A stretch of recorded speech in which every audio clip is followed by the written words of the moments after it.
Hello. Hello, hello. It's working. Yay. Yeah, I had to make another one. This guys, I'm telling you, every freaking time. Every time I am going to do a live or something, I, there is some type of technical difficulty. Now, please tell me it's not echoing the sound. Like you would know if it's echoing. It should be fine this time, but I had to reset the whole thing up. Okay. As long as there's no crazy echoing, that's great. That's what we want. That's what we want. Hi. Whoa. Hey, guys. Everybody's coming in all at once. Hello. Hello. Hello.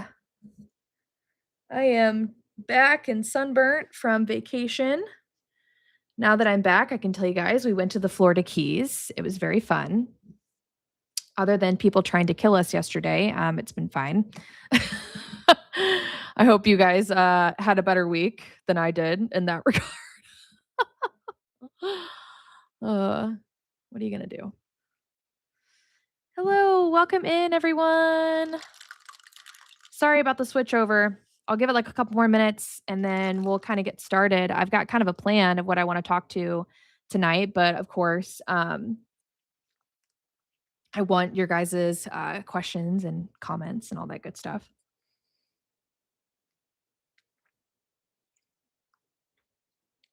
Yeah, interesting story about what happened yesterday. Very, very interesting. Definitely not something I ever want to relive. Just being honest. But sorry, this shirt is like an off the shoulder shirt, and sometimes I just get like overstimulated. Whatever. Whatever. All right. I have my handy dandy notebook. And what we're going to be talking about today is core beliefs. I was just chatting with Batman before I got on. Hang on, let me move my setup 1 second.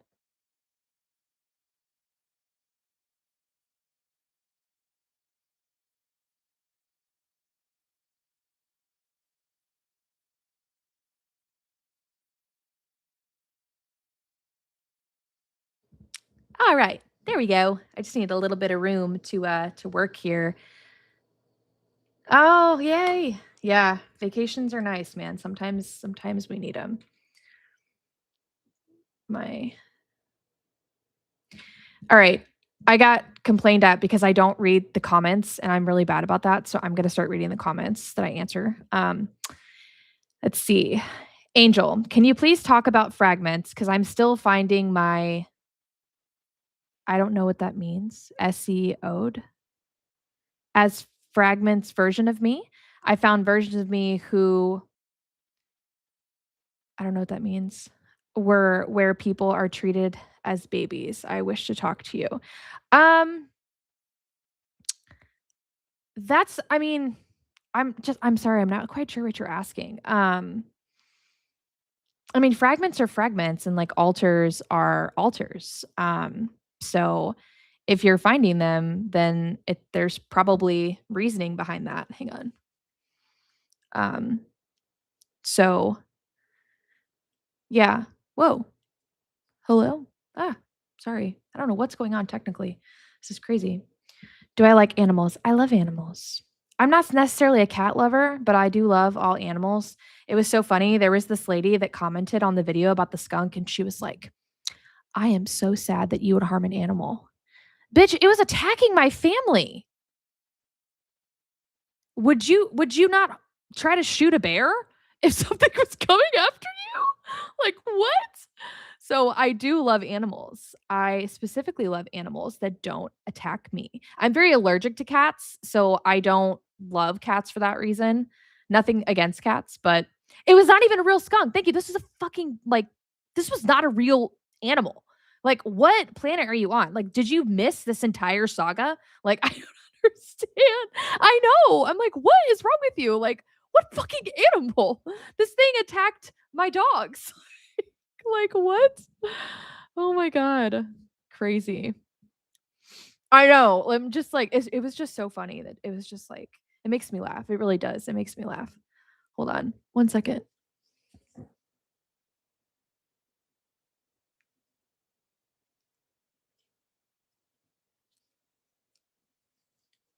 All right. Hello? Hello? All right. Sorry, my headphones were doing something funky. Um, no, you can't. That's why it's just funny. I was so offended that you would attack an animal. Bitch, I was offended it attacked me too. You think I wasn't fucking offended? I was really offended. Like, what? Yay, good audio. Finally. I just had to cancel the stream and do it again, but whatever. Okay. Handy dandy notebook. This is my special notebook for you guys. It's only for you guys. That's what I use it for. It's my little axolotl. Okay. All right. Let me get to where.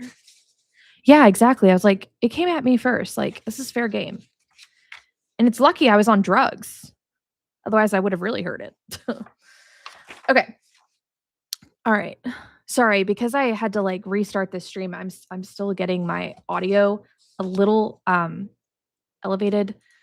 So let me just turn this up for a second. I found them, but some of them I found angels. Some even had killed themselves. Oh, I shouldn't have said that.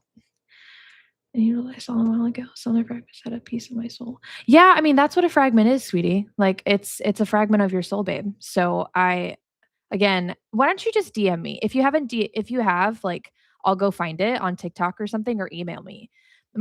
Speaking of which, before we get kicked off too, I have a whole list of resources for you guys as we're talking about this. Okay, give me 1 second. I had all of this set up before, so for people being like, the video starts at 12 minutes, like that's fine. I'm trying to hear myself. Ah, there we go. Beautiful. Now I'm nice and clear. Okay. Hello, everyone. I've missed you guys. No, you can't talk to me live on here, but you can DM me. Some deliverance about to go down tonight. Yes, praise God. Okay. So excited for this video, and I have a feeling this is going to be like one of many. I have a feeling based on like where we get to, what we talk about. And by the way, for my lives, like if you don't see me looking at the camera at you, like I'm looking at my chat. So just please forgive me for that. I have to look at the chat during this. Um have you talked to my spirit? Yeah, yeah. I tell several stories. Well, my husband has told several stories about my human spirit in the book that he wrote. So yes, actually, ooh, I have a cool story about my husband's human spirit. Like this is so cool. So, for example, while we were on vacation, you can DM me on TikTok or you can email me. My email's in all my bios. So I was having pretty severe pain when we were on our way back from Key West driving home. And I had missed my pain patch dose that I was due to have. I like forgot to pack it. I was so busy with everything else. I forgot my own stuff. And so we'll get into the human spirit. That's like advanced level. Like that's why I'm like this is probably going to be a series like so just hang on tight. This is probably like part 2 to tonight. So don't freak out. There is a whole process when it comes to the human spirit, and it's a beautiful process and it's a beautiful thing, but we just can't tackle that everything in one in one sitting. I mean, we could try, but this is a lot to absorb at once. And some people are going to be prepared for it and some people are not. Like so there's kind of some nuanced stuff there. I'll speak on it a little bit if we have time. So your human spirit is the piece of you that has been with God the entire time, right? Like this is where he talks, the Bible talks about, in Jeremiah, I knew you before I formed you in the womb. Like, what do we think that means? He's talking about us being a spirit being up there with him. We had a life up there before him, and before down here, and we're going to have a life up there and on the new earth afterwards. It's going to be the same. And it's great, right? And it's this beautiful thing, and your human spirit is different than your soul. And what do I mean by that? Well, your human spirit is it's different in your soul in the sense of This is truly where we experience the nature of God. Our soul gets saved, but our spirit is what returns back to God. And it's a very different thing. And it's very pure. It's very pure. That's what I will say. Yes, Dan Duvall, again, not my favorite person. However, I will never say the man does not have good teachings. He does. He has great teachings on the human spirit. We learned a lot about the human spirit from him. Like, just because I have opinions on someone, I'm never going to, shit talk their he has good content. He has great revelation, like he really does. So if you want to learn about the human spirit, he's got tons of teachings on it. Really is really worth your time. And I'm happy to do it too. My version of it if you want. Did my spirit look like me before I was born? I don't know. I've always seen it as the way that I look, but I don't know if that's always true. I'm not really sure. Um, but but essentially, your human spirit is what knows God, and your human spirit is also what recognizes your spouse. So when you meet your kingdom spouse, your spirits will know. I was as fucked up as I could have been with so many different personalities, and meeting the person that God designed for me was so strong, it broke through all of that mess inside of me. I knew this was the person that I was supposed to marry. So it's a very it's very intense, and it's the part of you that hears the Lord, that is in tune with the Holy Spirit, all of that stuff. Like, that's your connection to God, right? Your soul is what gets saved. Your spirit is what has been with God and what returns to God. Now, the nice part is your human spirit is actually really knowledgeable. And that may be, super strange for you to think about. Oh, no, no worries. You can always watch the recap. Thank you, though. I'll get to some questions in the comments. In just a second. I'm trying to get there. I'm trying to tell the story about my husband. So your human spirit, the more you nurture it and the more you speak to it and the more um you edify it, like every day, like we are speaking in tongues, we take communion every single day. We are edifying our spirit. We are speaking with the Lord. Like, all these things beef up your spirit, man, right? These are all exercise, worshiping the Lord, all these good things, praising him, thanking him. Like, we just thank him all the time, like, because we just love him and he's done so much in our life. And so these are things that beef him up. And so I was having a really bad issue with my legs, and still having issues with clone body stuff. And I was in excruciating amount of pain. On the way home, I actually had to stop by the hospital, and they gave me a bunch of morphine injections and basically got me good until I could get home and get on my pain patch. Like, my pain that I experience is no joke. I wouldn't wish it on anyone. So we were in our like stayover Airbnb where we were like camping out before we were going to finish the rest of the trip home. And I was going into shock because I was in so much pain, and I had actually like wet the bed. And when your body is in a state of shock, like, you will lose control of your bowels because you're in so much fucking pain. Your body doesn't know what to do. And one, I'm married and I love him, but that's embarrassing. So I'm losing control of my bowels. I'm shaking like violently. And I eventually somehow, like with some other drugs, was able to like put myself to sleep. My husband does not remember this, and I can look in his eyes when it happens, and I know when it's his human spirit because his eyes just look like pure fire, and it's the fire of the Holy Ghost. Like, that's the only way. It's pure. There's no sexuality in it. Like, our souls are what are sexual, right? Your spirit's not sexual, actually. Now, you love your spouse, but it's an agape love. I think that's the word. It's a brotherly love. Like, I have taken a vow to this person and I deeply care about them, but the part of you that is sexually attracted to your spouse is your soul and is your body. Um That's funny. So, I finally, like, drug myself to sleep. I wake up in the middle of the night, and my husband rolls over.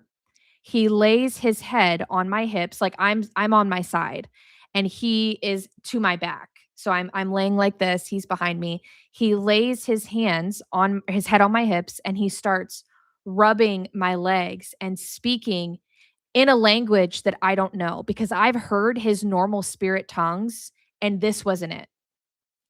Whenever his human spirit comes alive like that, and it's happened multiple times in his sleep, he has done things.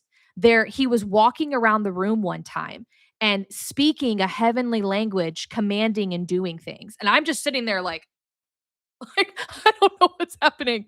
So I asked him, I was like, hello, hello, hello.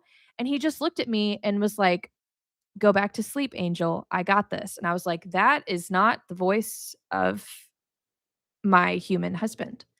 And I was disturbed because I didn't know what was going on. I was like, "Oh my god, is he possessed? Like, what is going on?"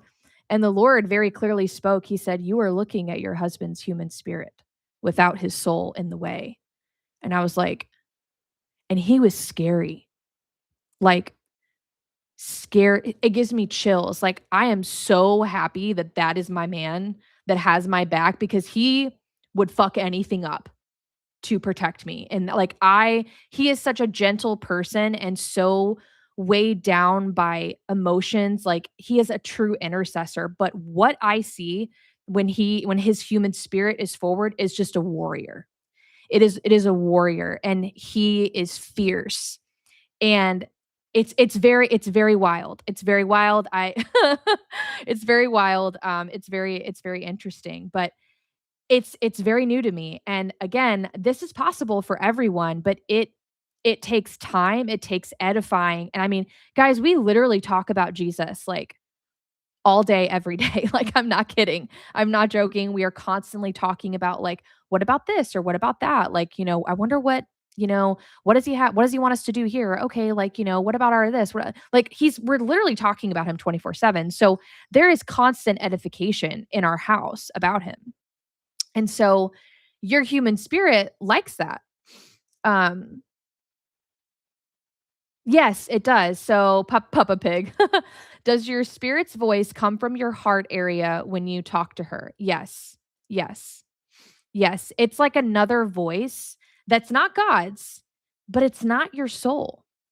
Like if you are to sit there and yeah, he does have a boldness, like, it's amazing, and it is and my husband has seen it with me, and it startled him a few times, and what's funny is that my human spirit is actually, she's very, she's opposite. She's fierce, don't get me wrong, she's fierce, but she's soft, she's quiet, and she's well-spoken. And she's very sure of herself. Like she doesn't need to yell, she doesn't need to, use a bunch of nonsense words. Like she says what she means and means what she says. And she is very childlike. She's very childlike in a good way. Like she's an adult, but she's very childlike. No, the unconscious mind is not the human spirit. It is not, absolutely not. Two different things. So your subconscious is like, to me, it's a deeper part of your soul, just in my opinion. That's like the easiest way to translate it. It's also the thoughts of your mind. And we're gonna get into like how these different things play in communicating, when non-believers hear higher self. Yeah, I mean, I guess you could, yeah, it's kind of similar. But yeah, so this is possible for everyone. And again, Dan Duvall has great teachings on talking to your human spirit, and it's not woo woo. Like, we have a human spirit and it's been with God, it knows things. Like, my human spirit, when we were battling for my soul, she was a witness to everything that happened to my soul. She was a witness. And she would go up into the courts of heaven and she would say, Psalms 91, verse 5. And mind you, like I had barely like read the Bible. So how would I know to quote this stuff? Like, is it a demon quoting that? Like, I don't think so.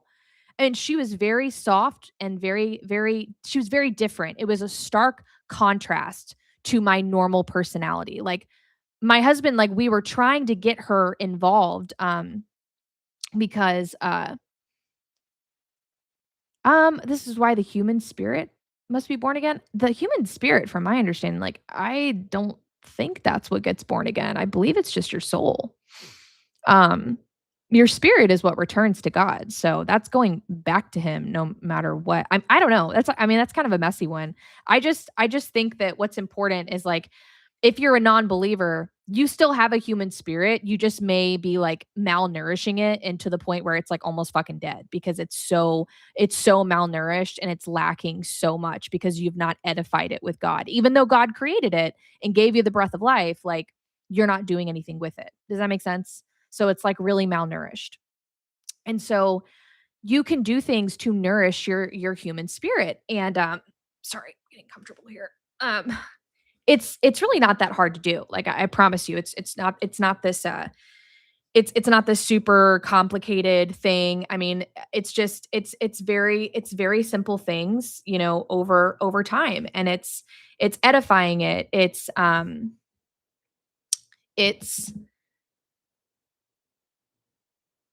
it's communing with God all the time.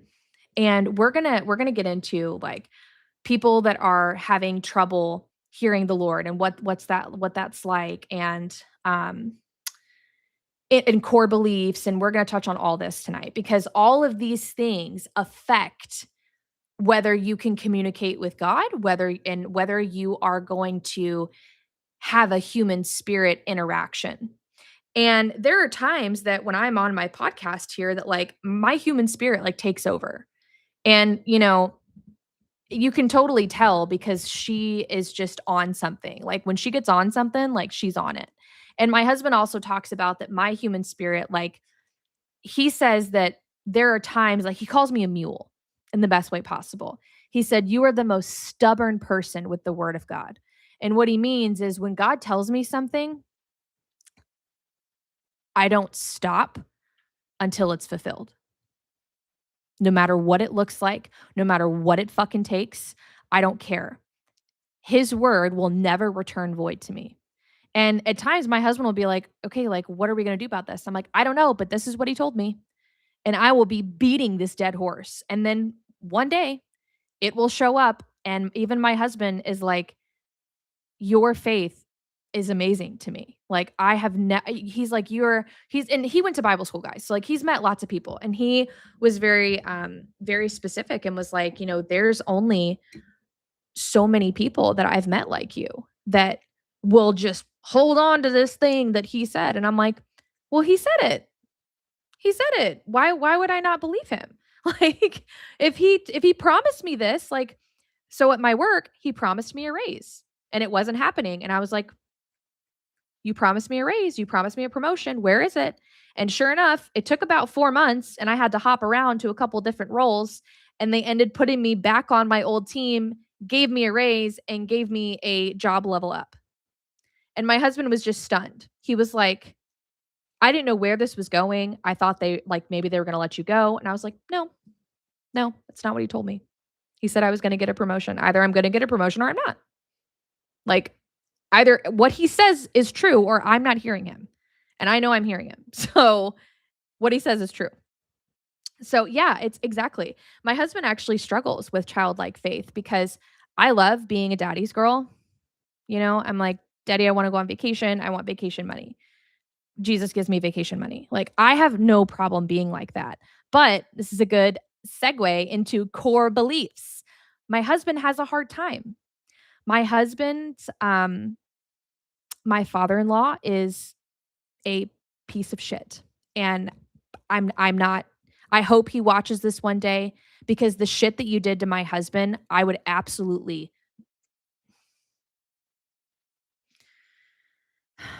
let me not. Let me not actively threaten someone on YouTube. Let me just calm down. I hate this man. And I don't really hate people. I don't even hate the people that did this stuff to me. Like, I've moved on from it. Like, it is what he did to my husband is unspeakable. Okay, we're just going to leave it at that. And the point is, my husband had a father wound, and so for him, it's hard for him to ask God for things because his dad didn't give a shit. His dad would say, "You're costing me too much money." Mind you, his dad tried to murder him and his whole entire family when he was a baby. Yep, just casually. wanted to just unalive his entire fucking family. And yet, this is the man that had the audacity to tell my husband that my deliverance for what I was going through was taking too long. Yeah. Yeah. So I have a very long list of names that have harmed my husband, and I will never forget them. He may forget. I will never forget what you did to my husband. Any of these people. I will clock it every time.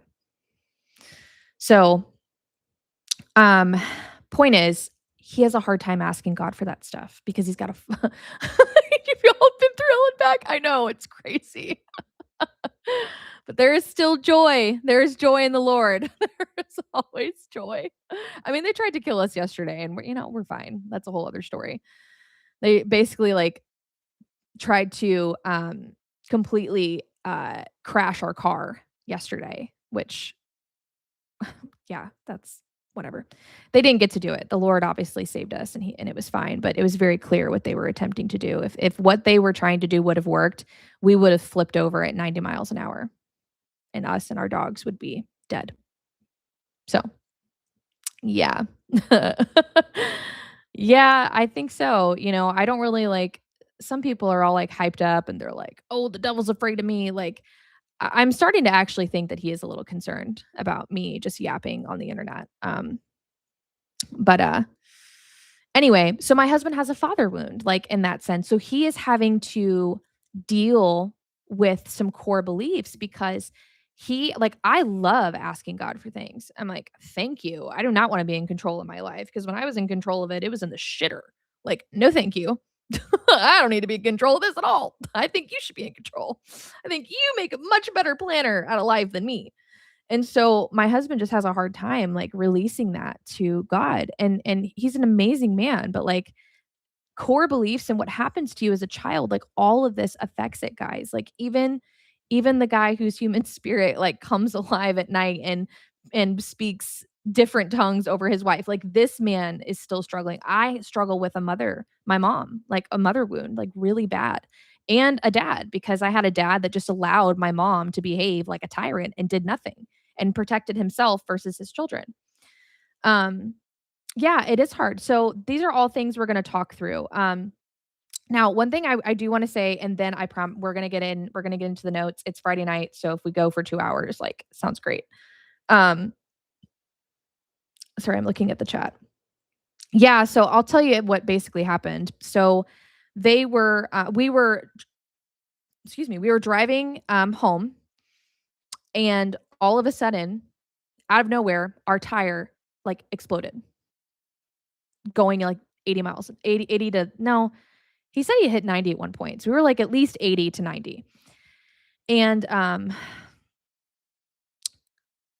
so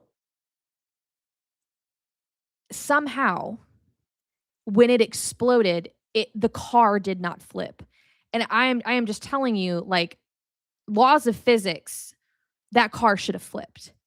And I kept having I was in this unconscious state most of the time because I was in so why? Oh, that you can go the speed limit on this, on this highway. That's why. Like, it was and plus, guys, I was just in the hospital that morning with morphine. Like, my husband was sobbing, looking at me, going into shock. Like, I was in so much pain. He was trying to get me home. Normally we don't drive like that, but when your wife's, pissing herself in the bed and in the back of the car because her body is convulsing, he was scared. He was trying to get me home. And so I know it was God that saved us because all of a sudden the car just started going boom, boom, boom, boom, boom, boom, boom, like a really light sound, but the tire pressure said 0. So that means that we would have been driving on metal, which would have then leaned the car and we would have flipped into this ditch, and we did not. And the whole time I was sleeping, and I wasn't sleeping, guys, I was drugging myself to stay passed out so I wouldn't go into shock. I kept going back into shock. And and they even had to give me something for my adrenaline at the hospital because they were like, "You are fucked up. Like, obviously you are in a lot of pain." Like, they could see something was really wrong. And so I kept having this strange dream of us dying in a car accident. And I kept waking up and I would go to tell my husband and then I would like fall back asleep. And so I knew what they were trying to do. And so when it didn't happen, I was just sobbing on the side of the road holding our dogs because this is where when people comment things like, "How are you allowed to talk about this?" I'm fucking not. I'm not. They just tried to kill me yesterday. This is like the second time they've done something to a vehicle that's had us in it. It is God's mercy and his protection that we are okay. I'm telling you we should not be okay. And this is one of many circumstances. Um, I can get to that comment in a second. But this is our life. Like, they will not be able to take our lives, but it doesn't mean that they don't fuck with us in the process. I was delayed getting home 3 hours, and I needed my pain medication. I was in shock for most of the day. If, like, we were delayed that long, and they were doing it on purpose. They saw an opportunity, and that's what the enemy does. He sees when weakness is happening. He sees, okay, one of them is down, and this always happens. Anytime one of us is down, whether it's, like, physical or mental or whatever, he attacks. Fucking attacks every time. Every single time. And we are strong enough as a couple now to see it for what it is, that, like, my husband was very calm. I was just crying because I was so overstimulated and I was in so much pain, and I knew they were trying to kill my family, and there is so much grief that I carry that because of me, my husband and my fur baby's lives are always in danger in some way or another. Like, they're never going to get to us, but it doesn't mean they don't try. It doesn't mean they don't try. So, no, I'm not allowed to talk about this. Every time I do, they try to kill me. It's not an exaggeration. They want me fucking dead. And I just want you guys to hear that. Like, there are so many survivors that were a suicide, that were a car accident. Look at Princess Diana. You think that was an actual car? Like, they fucking killed her. They unalived her, guys. Like, this is very, very real. And so it can be very draining sometimes. But I share these things because I don't try to focus on them, because I refuse to give them any attention for this. Like, I refuse to stop talking. Like, I was gonna take a break and I thought, "Nope, fuck you. You pissed me off now." I told them 2 videos ago, the more you fuck with me, the louder I get, the nastier I get, the more videos I post. I will not stop fucking talking. So, yep, and then did a ritual or body so trouble. Yep. So, this is for you, not dead yet. And for those of you that don't like that I do that, I don't care. Don't care. You're not the one that your life's on the line. Don't care. Don't care.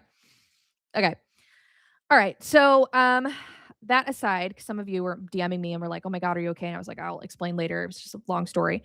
So, I have some new resources for you guys, which is very exciting. Can I share my screen on this thing? What does this do? Yeah, I can share my screen. Woohoo! Okay, let me do entire screen. Woo. Okay. So, oh, this is creepy. This is like Inception. Woo. All right. So, I now have some fun resources. So, at the top of my channel now, let me go to my actual like channel. Okay, so I now have a link tree. I'm like into the, 22nd century now. And if you click on the link tree, I've got everything here. So we've got the Amazon book, YouTube, TikTok. I have an Instagram now because some people really wanted me to get on there. I have a website which has got like survivor donations. It'll have downloads of the books if you guys can't afford to buy them. Not a big deal. We always offer that for free. And then the newest fun thing I've done, which really is just for fun, and you guys can give me feedback on like what you like and don't like. So people were like, "Hey, we want some merch," and I was like, "All right, well, I'll do something like fun." So this is the merch shop now. You do not have to buy anything. I do not expect you to. It is just if you want some fun stuff. I've literally marked my margin as like dirt cheap as they will let me. So I really don't make much money off of this. But I have a t-shirt that says freely you have received, freely give, Angel's Journey, and then the freely you've given. I made a shirt. I feel like Candace Owens. It says anti-basement Bible scholars. I thought you guys would like that one. So anti-basement Bible scholars around here. This is my husband's favorite. There's a cheap t-shirt version, and then there's a more expensive t-shirt version, but we made this one and it was like I was the one. Like makes me cry wanting to look at. Like I was the one that he left the 99 for. So I just ordered that shirt. We ordered 2 samples of it, so that one means a lot.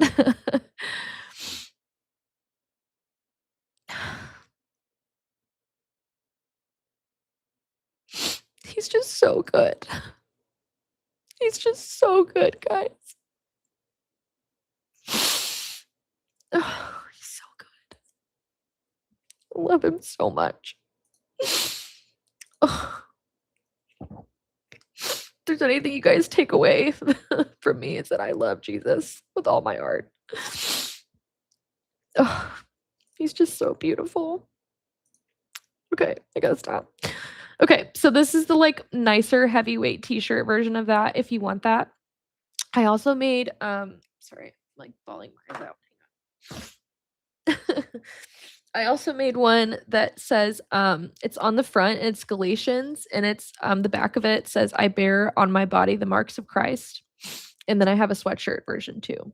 So, and then there's just like an Angel's Journey podcast one for the girlies. So couple different versions. All of it are in my different link tree. Like I now have a link tree on TikTok, and then should be on my YouTube and stuff. So don't feel obligated, but if you like some of the stuff, let me know. And if there's like a version that you're like, hey, I really want, like, if you want a cheap version of one of the shirts, like I can make one. Like it's pretty easy. Just send me an email and just be like, hey, I really want to buy this shirt, but here's my budget.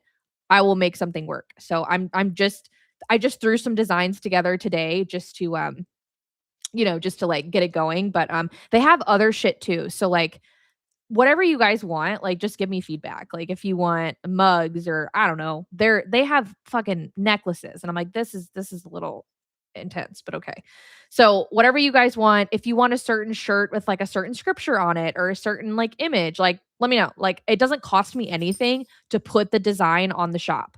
So if you can describe what you want the shirt or the sweatshirt to be, I can put it together and like put it on there for you. So please just ask me and I'll I don't give a shit. I'll put something custom on there for you because it doesn't cost me a thing to do to like have different versions of stuff. So okay, so we're really great now with all of our resources and all of that. Annika Lucas met her guide instead of Jesus during her NDE. Why do you think some survivors like Annika Lucas met her guide instead of Jesus during her NDE? Because the devil's a liar. I don't know. I just think that I don't know. That's kind of a weird one. Most people, well, I shouldn't say that. Not most people. There's some people that don't have an interaction with Jesus, and I'm not really sure why. I mean, if you're not really wanting him, like you wouldn't be perceiving him. Like, I don't know how, like, it's kind of hard to explain, but like even kids like underground, like they are given so many opportunities to choose Christ. And like my friend Stephanie, I call her Stephanie on here, but I have her real name on the website because she's getting donations now for her kidney failure. But she didn't choose Jesus a lot. I chose him a lot more than she did. So if you don't want him, he's not gonna come. Like, he will give you opportunities and stuff, but, like, if you don't want to if you don't wanna see him, like, he's not gonna force himself on you, so I don't know. I don't know. I don't know the answer to everything. I actually, I don't wish I did. I don't need to know all this info. But, no, believers can be possessed. Yep, definitely can. And I know there's a whole spiritual debate and basement Bible scholars, like, I'm just gonna delete your comments, you guys are annoying, but, you know, it's what you allow in there. They say that, like, light and darkness can't be in the same place, like, yeah, yeah, uh-huh. So, which one you think is gonna win? If you're watching porn all the time, what do you think is gonna be in there? "Oh, but I'm saved." Sure, you're saved, but you're struggling with a sin and a stronghold, yes. So, like, that this theory is interesting because if that were true, that no believer could be possessed, every time somebody gets saved, they should be going through massive fucking deliverance right on the spot. Right on the spot. Just vomiting, puking, yawning, farting, whatever it is. Like, they would be going through mass deliverance right away. Oh, you're a Christian now, can't be demon possessed. Well, that doesn't make any sense. That doesn't make any sense because we're human and things happen. And you have, even if you have known Jesus as a child, like, you may have dabbled in things that you didn't mean to or whatever. Like, that's why I believe inner healing is so important. Unless, like, you have been so blessed. And my husband has met a couple of these people where they truly have, like, no issues because their parents were just amazing. They were just amazing people, which is who my husband and I want to strive to be, is be those type of parents where our kids have no trauma. They're just loved and they're supported and they're adored and Jesus loves them and they have a wonderful relationship with Jesus. Like, those people really don't. But yeah, exactly. Never thought about that. But, like, that is that, like, shirt with that on it. Oh, he restores my shattered soul. He has bound up my broken heart. Ooh, I'll make that one tonight. I love that. I totally forgot about that one. Duh. All right, I'll make that one. You guys make great suggestions. That's why I wanted to show you. Okay, cool. I will make that one. Yeah, okay, so I was saved for 5 years before I had something delivered off of me. I screamed at the top of my lungs like 8 times that thing did not want to go. So yeah, Christians can definitely have demons. Yes, they can. Yes, they can. Again, nobody would wanna become a Christian because every time it would just be like, like, it'd just be this fucking horrific show every time when someone said the sinner's prayer, like, it would be rough. And, the other thing is, like, Jesus doesn't expect that of us, guys.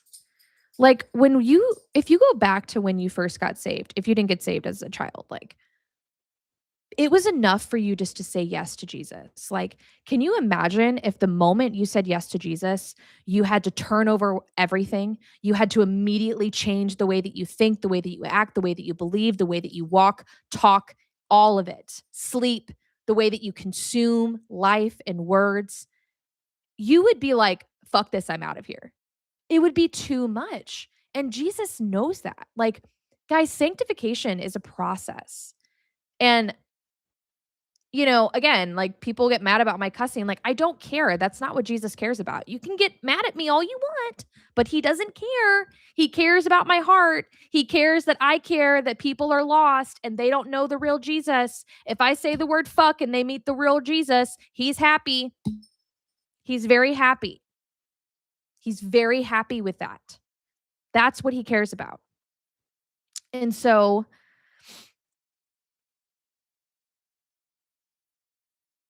hang on. He wants to say something to someone. So, Ellen, I use marijuana and I'm terrified he won't accept me.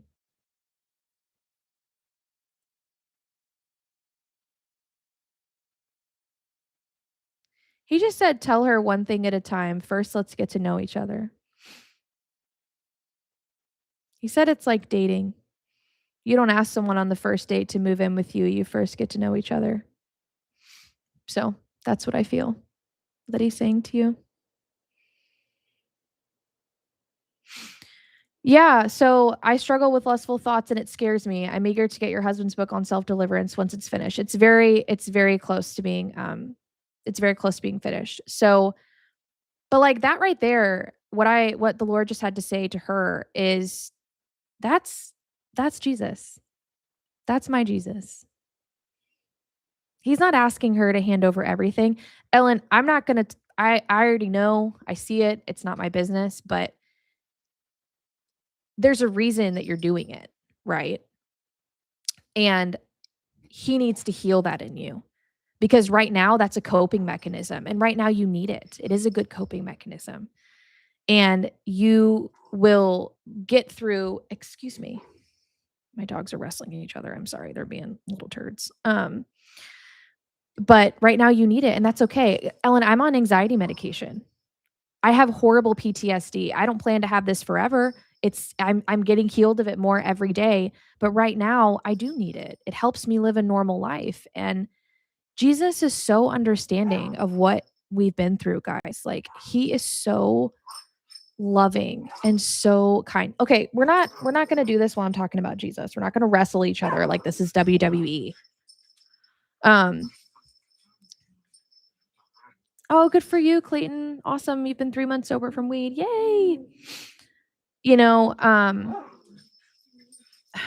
sorry, guys. Give me 2 seconds. Let me kick them out of here. Hang on. 1 second.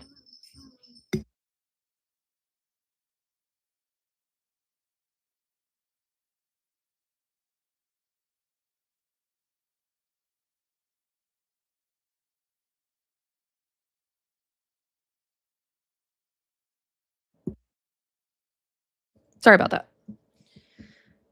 This time of night, they get all fired up. um so anyway, yeah, that's my Jesus.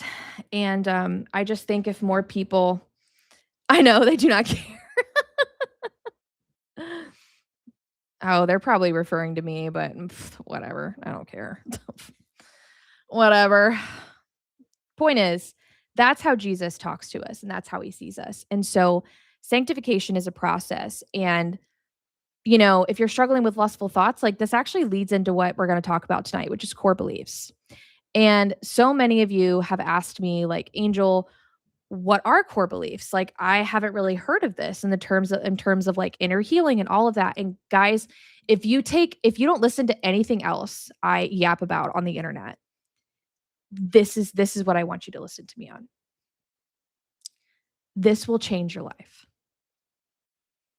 I promise you this will change your life. If this is the only nugget that you ever take from me, this is the teaching. This is the teaching. And when we think about deliverance as a whole, sometimes we get kind of trapped in the mindset of, oh, it's just a demon, it's possessed me, you know, I watched porn, boom, I have a demon. Okay, that's one way to think about it. However, I'm going to reframe the way that we think about deliverance. Let's just go with the person that said about the lustful stuff. Guys, that doesn't come out of nowhere. Did you know that? Where does that come from? Where? Seriously, like where? There are some people that you've run into and they've never had a difficulty time with lust at all, actually. And they're actively like having sex.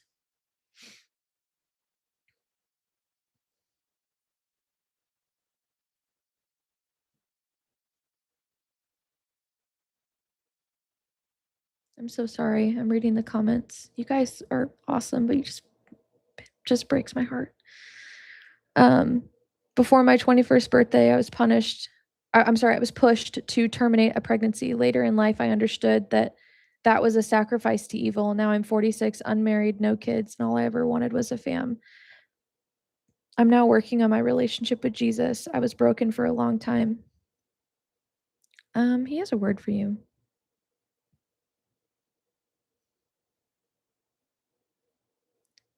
You may have sacrificed to strange gods, but I was the ultimate sacrifice, and my sacrifice covers all others.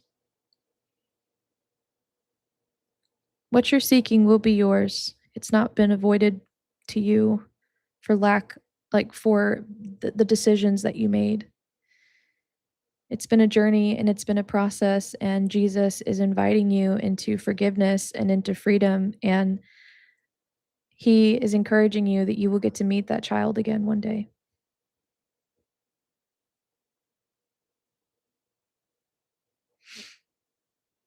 Will they die off? I don't know. Okay. All right. So where does lust come from?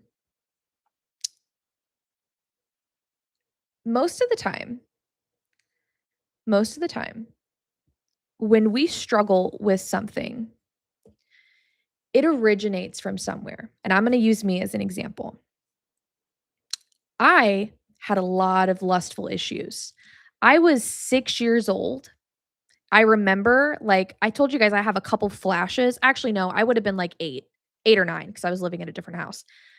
I used to have to every night think about people like being intimate at 8 years old to fall asleep. And I didn't understand why I was doing that. And I actually used to cry about it. I remember crying about it. And I would say, Jesus, I don't want to think about this. And I know he had mercy on me because it was like one night he just cut it off. And I never had it happen again.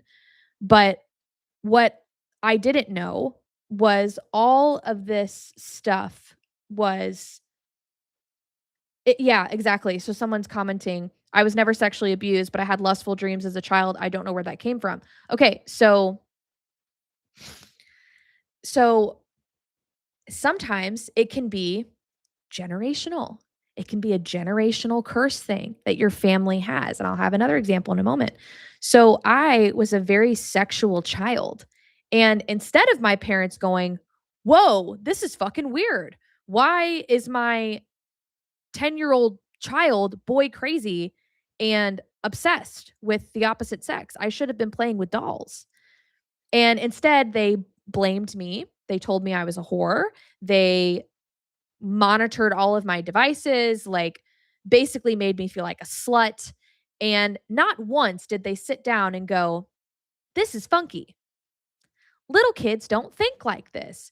We've not showed her any of this shit. So where the fuck is it coming from?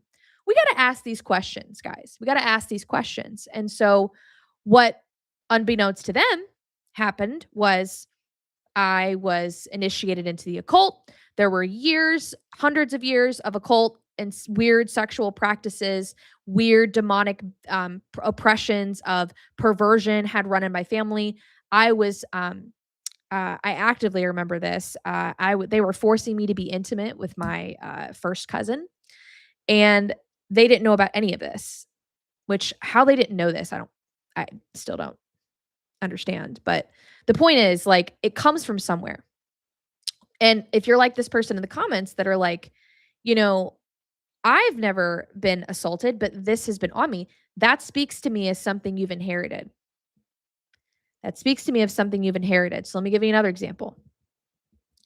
My POS father in law, horrible, horrible, horrible pervert, like sexual deviant, tried to unalive my mother in law and my sister in law and my husband when they were very young.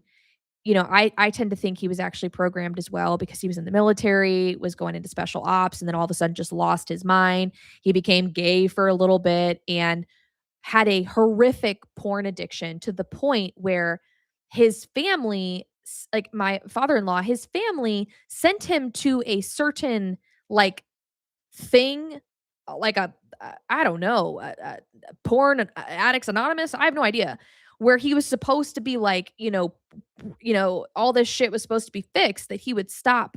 I mean, he was watching porn like 13 hours a day. Like, that is demonic, guys. That's not human. That's not normal. That is demonic. Okay. That is being driven by something else. And like his personality totally switched. Okay. Now, my husband, my sweet angel baby, struggled with porn. Why? He never went and found it. He all of a sudden at a certain age felt this pressure coming on him that he needed to do this. And this was my husband who, this is so sweet. He was about 5 years old and he looked at his grandmother and he said, "Grandma, I need to pray for my wife, my future wife. I need a good wife and we need to pray over her." And what he didn't know until he met me is when he did that is when I would have been being born and initiated into the occult. So that's the kind of little boy like he was. He was so sweet and so pure. Freaking praying over me at 5 years old. Like, so this is not a boy that should have struggled with that. Like, something's wrong there, guys. Something's wrong. He had such a pure heart towards God and he heard God so clearly. So what happens? What happens when all of a sudden you've got a sweet child and they're being pressured to do these horrific things that they don't want to do? It's like something is compelling them. So when it comes to core beliefs and deliverance and all of that, there's these different factions and groupings of things that we got to talk about. There's inherited stuff, which we talk about a lot on my channel. We talk about me being initiated into the occult, like spirit spouses can be a cause too. Yeah, yes, spirit spouses are definitely definitely a thing, but the point is, like, something was happening to my husband as a child that didn't match him at all. And guess what? Eventually the pressure got so bad that he did, and he had a horrible addiction to it. And God is so good that when I came into his life and I needed help, the Lord instantly delivered him of it because I believe that he knew I was going to need so much that he couldn't carry that and help me. And so he was instantly delivered overnight. It was crazy. He said it was the most wild thing ever. But the point is, where did that come from? Where does it come from? And so first grouping is, we've got is inherited things that are put on us before we are born. Yeah. So someone put perverted, irresponsible adults. The first problem was, whether we like it or not, men are very important in the spiritual hierarchy of your home. There is a reason. Women are an equal. We are an equal in the eyes of God, but men have a place in the spirit realm in your marriage, and you better be damn happy they do. Because everything that I do and what happens in our family, my husband is going to answer the Lord for. Like, he's going to answer for us. So if I go out and start prostituting tomorrow, that's on my husband. Believe it or not, like in accordance of what they are, how God looks at us, my husband is my covering. I'm not his covering. He's my covering. And so when fathers drop the ball, we have problems. We have problems. And when fathers do not do what they are supposed to do, when they do not serve the Lord, when they do not honor their wife and lay down their wife if they do not sacrifice themselves for their wife daily and raise their children to know Jesus Christ and to love Jesus and to love them like Jesus would, not beat the shit out of your kids, not scream at them. You are to love them and show them who Jesus is. You are responsible to God on what happens in your family. My father is going to be responsible for what happened to me. On some level, he is, yes. And so I'm trying to pull all these different things together. So we've got the inherited stuff, right? Well, how does the inherited stuff happen? Well, one of them is that it's parents dropping the ball. That's probably most cases of why people have trauma. And it's possible my dad may have had a problem with stuff like that and he never brought it to God. Exactly. Exactly. And so when a father does not submit to the Lord in a way that he in his heart is saying, I am responsible for my family.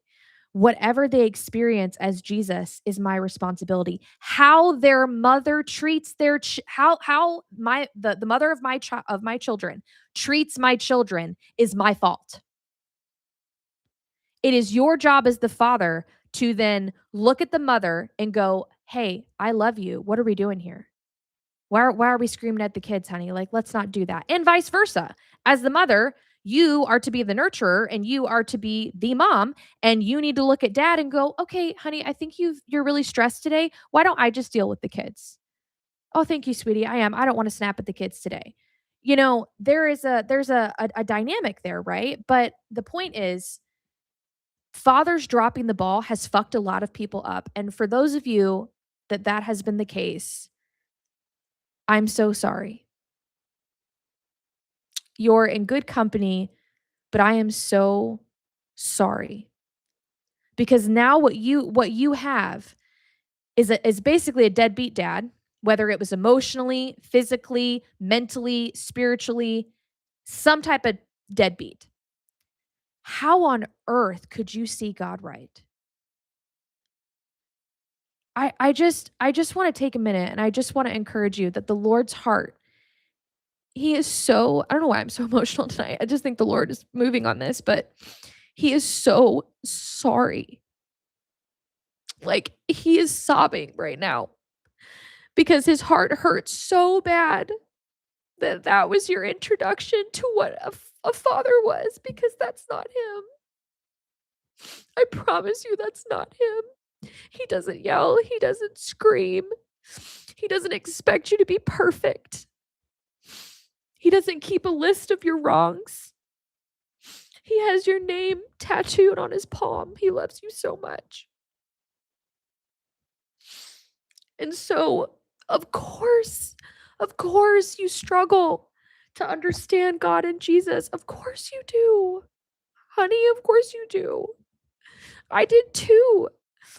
I thought I had this really mean guy upstairs that was just waiting for me to fuck up.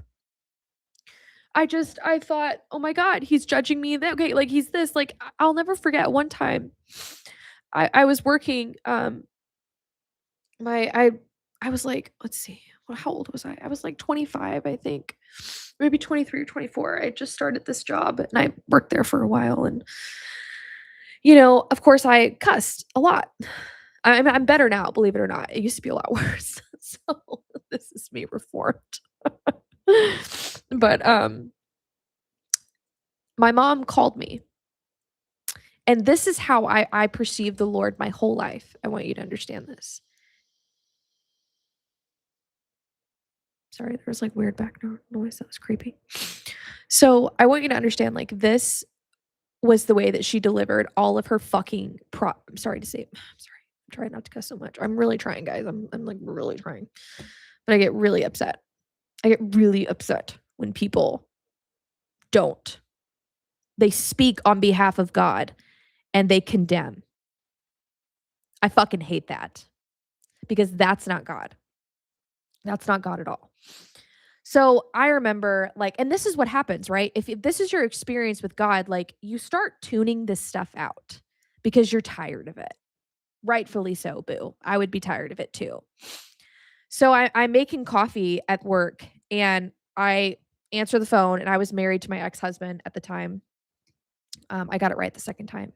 Nice guy, just we were not meant for each other. And I know the Lord was moving me on to be with Batman. So, but I wasn't living with her at the time. And I know she didn't like this because she was losing control a lot of times, and my mom is a narcissist, by the way, like full on covert narcissist. Like I know that some people say in the spiritual realm it exists. She's definitely programmed, but she for sure has high narc tendencies. Okay.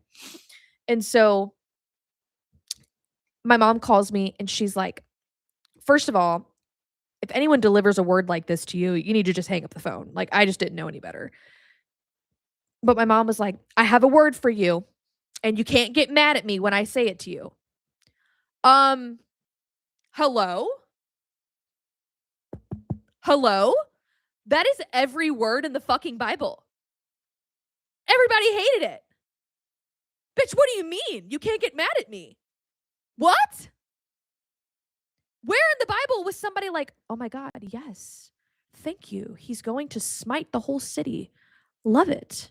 Thank you, brother. They were like, fuck you. We're going to kill you and your family. What do you mean? You have to like it. So that's insane. Like, looking back now as a prophetic person, I'm just like, my God, I'm not attached to my words. Like, I in the sense of like, if you don't do anything with it, I've done my job. That's on you. Like, I have done my part. I have delivered what the Lord told me to deliver, and I'm a peace out. If you don't like it, if you cuss me out, that's cool. I'm going to move on and I'm going to keep on rolling. I'm going to keep on trucking because I'm responsible for what he tells me to do. That's it. I'm not responsible for how you receive it. If you hate me, if you like me, whatever. I'm not responsible.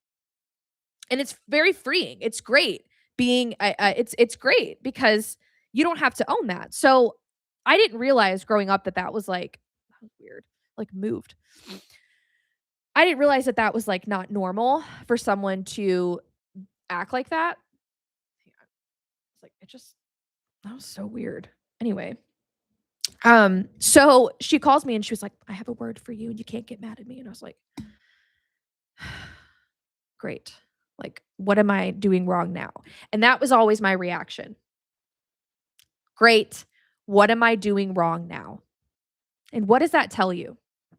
What does that tell you about the words that I would get from her? And mind you, my dad used to call her the Oracle, which is, creepy as shit looking back also.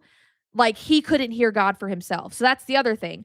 Fathers, if you're not hearing the Lord and your wife is the only one hearing it, it's backwards. You're both supposed to hear the Lord together and you work as a team. You don't have a tyrant that's the person that's the voice of God. That's not how a marriage works. There's two of you for a reason. If you've got one of you slave driving the ship, we could end up cutting ourselves with knives and clay pots because only one of you is hearing shit. And how do you think my husband and I work? Like, I hear a lot of stuff, but like decisions and everything, I don't just make them, guys. Like, I go, honey, like, what do you feel about that in your spirit? Like, and he'll be like, okay, I need to think on it. Okay, cool. Walk away. An hour later, yeah, I believe that's him. I think that's what we're supposed to do. Sometimes it's immediate, but like, we are in link, bro. We are not overstepping. We are in sync. In sync every step of the way. The right hand knows what the left hand is doing. That is a biblical marriage. Okay. Now, if one of you hears more than the other, that's okay, but y'all gotta be syncing. You gotta feel from what the Lord is telling you both to be doing.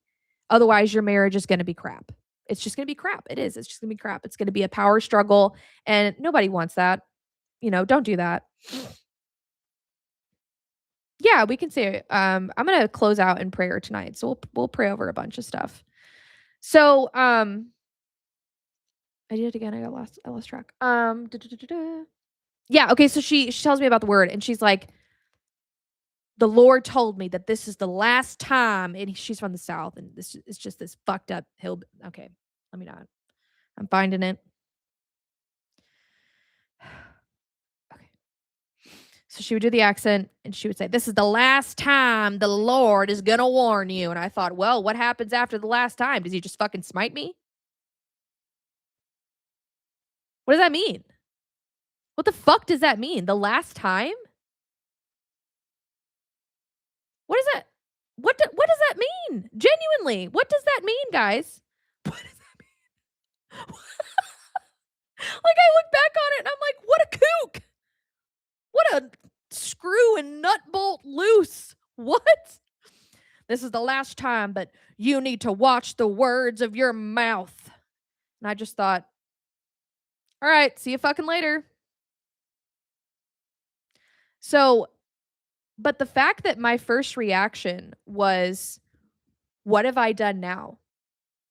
What do you think my mentality about God was? My mentality about God was, great.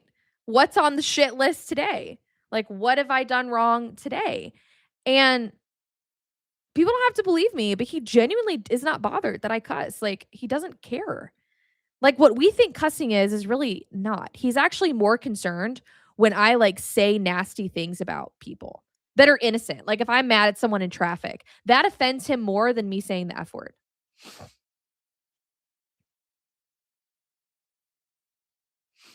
Hold on. Do you ever wonder if right now, do you ever wonder if you right now are the clone version of you and your parents were given the real you? Um, no, because the real me died in a base accident. This is the clone me. My consciousness got transferred into here. Yeah.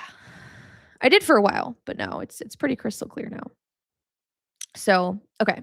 Anyway, that's how me and my siblings felt. Like everything we did was always bad and God only wanted to punish us and call out our flaws, but that's all religious bullshit. Yes, it is. It is. Yep. No problem. Yeah. So that's not how he works. And again, this is the last time. What does that even mean? Where are we going? Is the rapture happening? Are you aware of something? I'm not. Like, bro, what? What in the Looney Tunes? Like, that's just not how he is. Like, yeah, the preacher dad in Footloose. Stop. But yeah, it was freaking goofy. Like, it was so goofy, guys. And now I'm like, that is not how God talks. Like, I don't know who you're talking to, but you must be channeling the dude in Footloose. Like, I don't know who you're. Yeah. But guys, seriously though, like, is she talking about the rapture? Like, I look back and I'm like, what? So, like, the vibes in some churches are so off. Yeah, exactly. Like, do you know the hour in the day? And we what? This is news to me.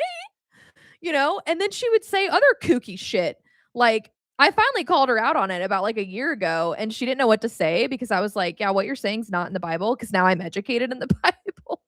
Because before she was our spiritual, like, only she knew the mouth of God, which she obviously doesn't. She doesn't. She hears what she wants to hear. It's not God. If you would know if it's God.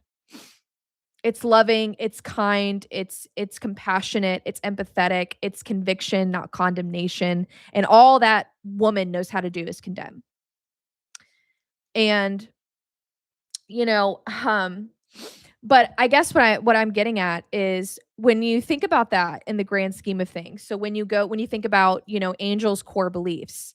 So because of the way that I was raised, sorry, getting comfortable again. Sorry, chronic pain. I have to move a lot. So I'm sorry, guys. I just do. Otherwise I get uncomfy. So what happens is, so the way I was raised, I'm thinking one of my core beliefs is God is always watching for me to fuck up. And of course I'm going to. I'm a human being. I'm not perfect.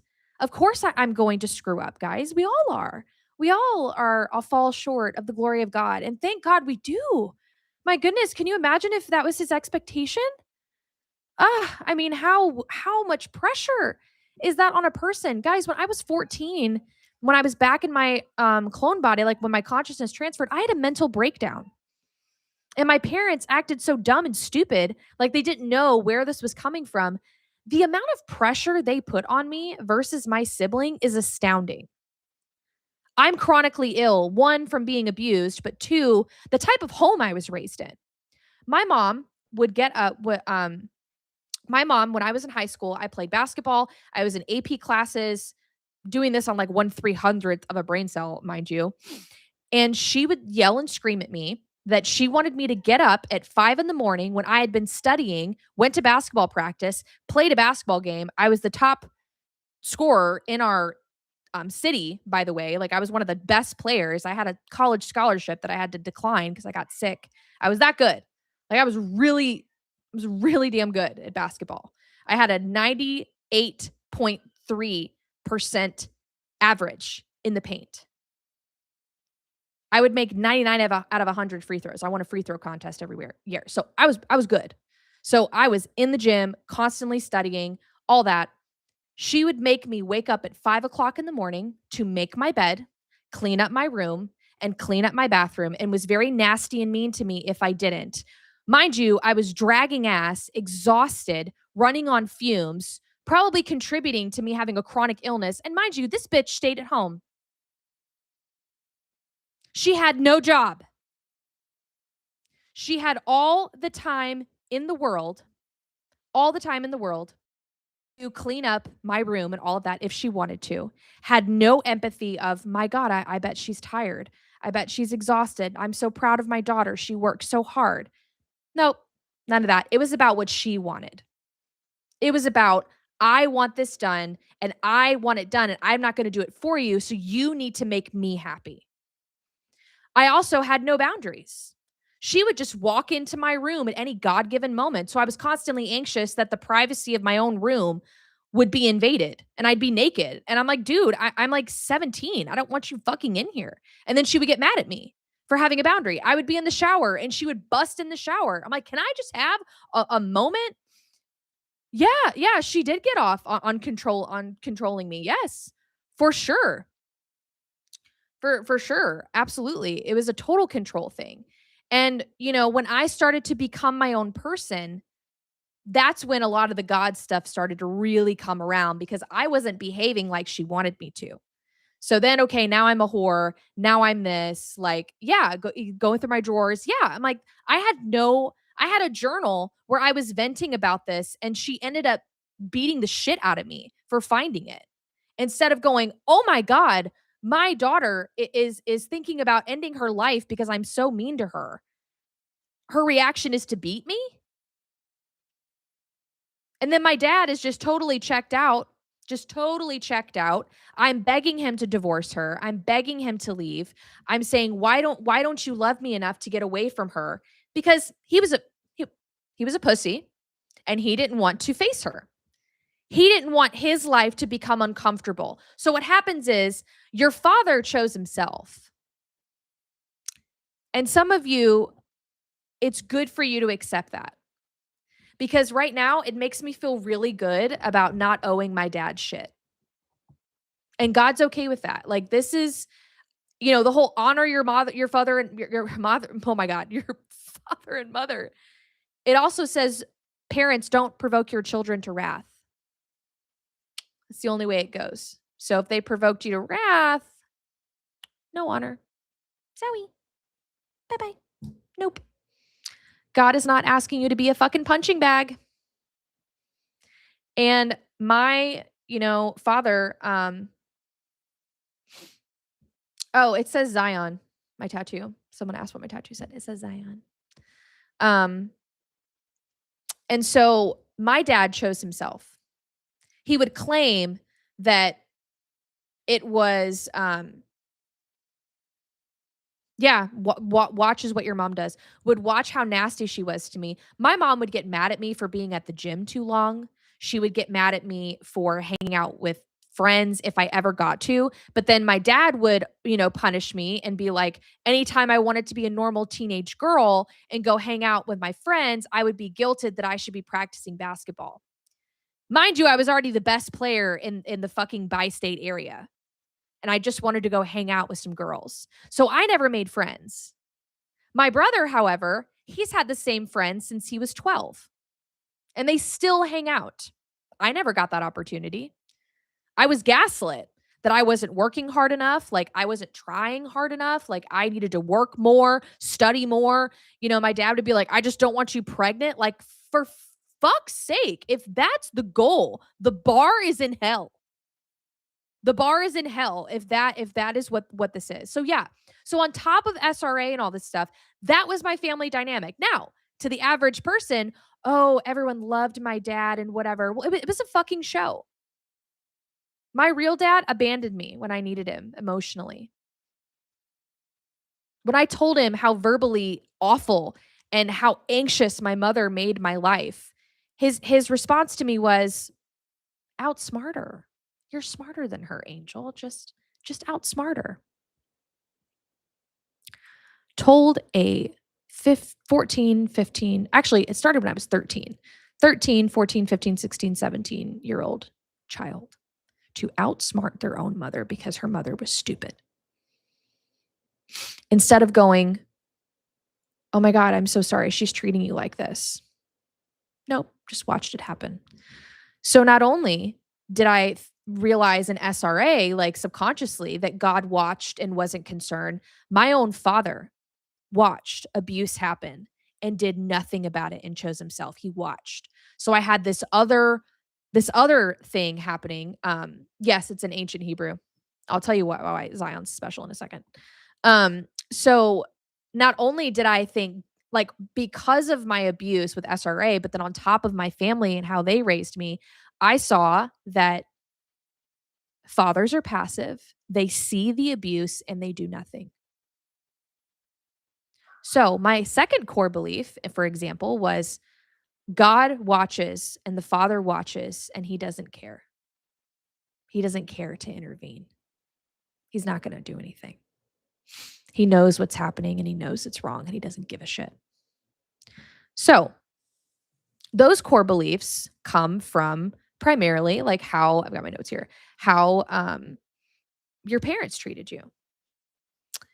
Secondarily, you can have core beliefs that come from how your parents treated your siblings versus you, how aunts and uncles treated you, or if they abused you, or if they were weird to you, like me with the incestuous, like cousin stuff, how your grandparents treated you. Like these are all secondary relationships. And third and final is, you know, teachers, pastors, romantic partners, um, all of that. So all of those are just different rankings of how you can have life experiences that influence your core beliefs, right? And I want to hang here on this for a second because why are we even talking about core beliefs? Well, we can't be successful in inner healing and deliverance ministry if we don't address these core beliefs because my husband was trying to do deliverance with me, right? But I just kept screaming, where the fuck was God? Where was he? Why didn't he care? Why was he just passive? Like, there was a reason I believed this, guys. Like, it was through trauma, it was through abuse, and it was through my own father choosing himself. All of that combined was a recipe for Angel's core belief is God watches and he does nothing. Some of you have a core belief with your father and it transfers to God of God is not interested in me. God doesn't notice that I'm in pain.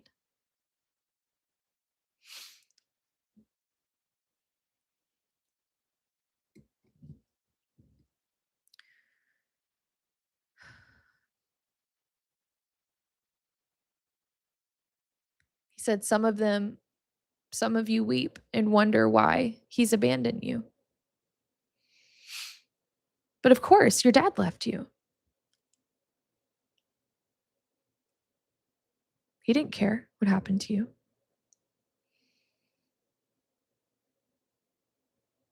That's cool, Jessica. Um, but if those are your if those are your experiences, like it's going to be hard to do deliverance until you address those. And so when we think about addressing these core beliefs, but before we can even do that, we got to find them. That's the hard part. This is the searching part. And the Lord can help you search this. But like I think this would be a really fun exercise if you guys are able to do this. Like, this is a safe space. Like, this is a safe space. This is Angel's Army. I love all of you. The Lord is here. Like, I really want you guys to get some healing. But I think if everybody could put their answer, and if you don't want to, you don't have to. But If everybody would put what they believe, why God doesn't listen to them. Why do you think God doesn't listen to you? I think we're all going to be shocked at what's in the chat.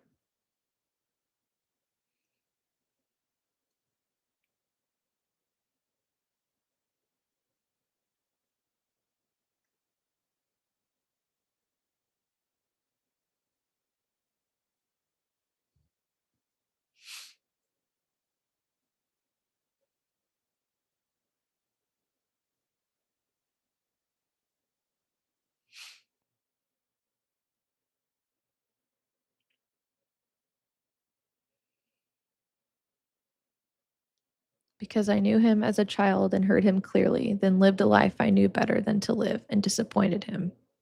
Wow. You know, some of you are like, this is not a judgment zone. Like, in your mind, like, you may know that he's listening, but something deep down inside of you is angry about something. And we have to get honest and address that, because if you don't get honest, he can't heal it. He's not afraid, you know, because God can't help us. If he could, he would. Okay, there you go. Like, that's honesty. That's honesty. I think he listens. It's just I don't hear him because of my relationship with him needs to be better. Uh, that's not true. So that's what we call a limiting belief. So this is interesting because we are looking outside of ourselves and he is in us. All of our praise and worship prayers go outside external. So remember, he is in each and every way one of us. My dad told me he failed me as a father when I was 18. I felt alone and a lot. Yeah. So these are all valid things. And what I want to encourage you is that Jesus doesn't run. In the midst of my trauma, when my husband was like, I don't know what to do with this, Jesus came and visited my husband and he said, Jesus doesn't run. And so when your feelings are at the door, Jesus doesn't run away. Whether you're angry at him, whether you're hurt by him, whether you cuss him out, I'm angry with him, shattering my own heart, allowing it breaks me. Yeah, this is okay. This is good. You need to get honest. This is good. He's not afraid of this. Like, Jesus is like, I see him in the spirit and he's taking notes. Like, he's taking notes about what you're saying. It's important to him. It doesn't matter if you're blaming him. He doesn't care. It's important that the aches and the groanings and the breakings of your heart are put out before him. He is not offended by that. He's not afraid. I have a really crazy story, and there's going to be some religious person that freaks the fuck out about this, but I had a part that was so angry with Jesus. And Jesus would come into the room for each of these different altars and say something. But this altar, he allowed her to like beat him up. She was so angry that she felt like he left her. And he just stood there and let her take swings. And once she kind of tired herself out, she just started sobbing. But he just let her. He just let her take out her anger. And that's controversial, but guess what? Jesus is controversial. He's not afraid of that. He knew that part was tormented to the point of death. Like, he understands. He is incredible. He is incredible. I have so many stories like this, and, like, sometimes I'm just afraid to tell them because I'm like, it sounds terrible.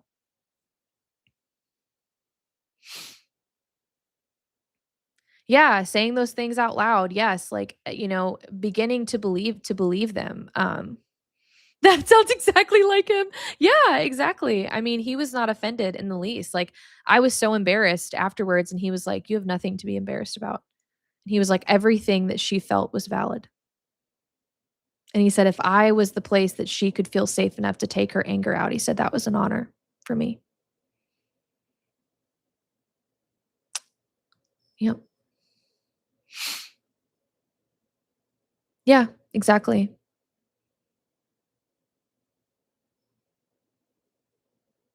Yeah, exactly. I am a little afraid to say stuff sometimes, but this is how he is. This is where Jesus really shows up. Like that was a big Jesus for me, and in inner healing, you really see how big Jesus can become.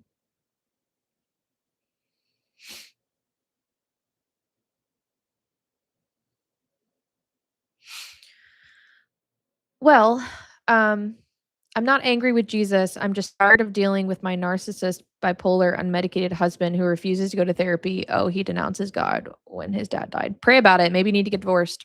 Controversial. Sorry. The Lord gave me a dream to divorce my ex husband because I was not married to my kingdom spouse. That was my mistake. I messed up doing that. Not saying that's you, but I got married to the wrong person because I was running away from my family because I wanted to get away from my mom and have my own fucking life and not be controlled. So, um, yeah, divorce. It's like divorce, babe, divorce. Like sometimes that is the answer because we married the wrong person. Actually, let's talk about that. Let's talk about marriage trauma. Let's get into it. So, I married my ex husband because he actually was just like my mom. And I started learning about, wow, 26 years. Honey, that's a long time. Um, feels so right, but I found out he is a Freemason, so it can't be right, right? TBD. We can get to that in a second. Um, so I married my ex-husband because I thought that's his behavior is what love was.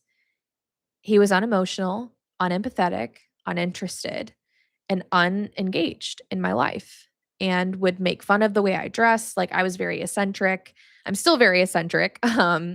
I dressed all kinds of ways when I was a lot skinnier. Like I mean, I'm not like fat now, but I gained like a lot of weight going through inner healing and stuff. And I'm now like mid-size, which is fine. And I work from home. So it's not like I'm going to a fashion show, but like, um, wow. Thank you for apologizing. I apologize for calling you a wolf in sheep's clothing. Yeah, sometimes we can judge a book by its cover. So thanks for the apology. Glad you're still here. Um, but I married my ex-husband because I that's what I thought love was. And like in psychology too, like it shows you that the person normally you marry is the wounded parent you're trying to heal. And that's why it never works because that's not what you need. My husband, my current husband, forever husband, was with a woman that was the complete opposite of me. She was very emotional, very distraught, like everything would send her over the edge. She constantly accused him of cheating, like smothered him. Like, I am not like that. I adore my hubby, but I am very grounded. I don't have very big emotions. Like, I cry and like I feel the spirit moving, but like I'm really not a very emotional woman. Like there are women that have way more emotions than me, and that's okay. Like that's how they were made. I'm just not like that. But that is a good fit for my husband. Like but that's what he thought was normal because that's how his mom was. So we have these ideas in our subconscious of what we think love is, and in reality we need to be asking what does God think is good for us and like what is good for us. Um so how do you know if you met your kingdom spouse? Well, for one, you need to be hearing from the Lord at that time. But the only way I know how to describe it is like something in your spirit, in your innermost spirit, knows that this is the person. Like there's no doubts. Zero. We got married in 90 days. Been married 3 years. Still going strong. We hang out every single day. I work from home. I don't drive. My husband drives me everywhere. We go to the grocery store together. We go run errands together. We eat together. We sleep together. We even like shower. Like he'll come and sit in the bathroom with me while I take a bath and we talk. We do our skincare together. Like we walk the dogs together. We do everything together. I am up this man's ass all the time. Never get tired of him. Never. He doesn't annoy me. Nothing about him annoys me at all, ever. It's never him. It's usually like I'm overstimulated, but I'm not by him. It's like from other things. Like I want to crawl in his skin. Like that's how you know. Like, that is how you know. Um, so, um, yeah, so that is just some examples on how you end up in these situations, right? So that's one thing. So then let's go a couple levels deeper. So you're having trouble, hearing God. The first thing that, I talked to my husband about this and I was like, how can I help people and explain to them like how they can begin to hear the Lord? And if you don't hear him at all, we're going to talk about some other things, but the first thing I want you to start focusing on is reading your Bible. And guys, like I don't read my Bible like as much as I like used to. Like now I just talk to God all the time and that's what we're supposed to live by. So in the Bible when it says we are to live, we man does not live by bread alone but on every word that proceeds out of the mouth of God. It's a rhema word, not a logos word. Rhema, spoken. You are to live off of the spoken word that God speaks to you, to your heart. I've never been more close to God and I don't open my Bible that much anymore. Because he's talking to me about it.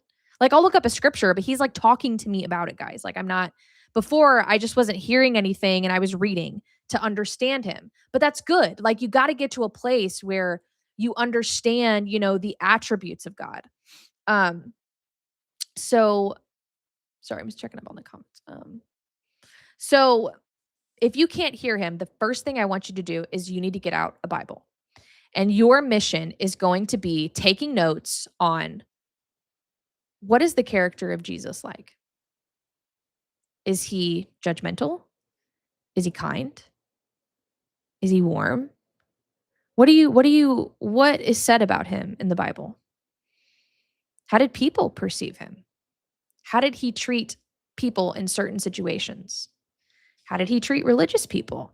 How did he treat heathens? How did he treat Peter, who loved him but was chopping people's ears off? That's probably me. IRL. That's me.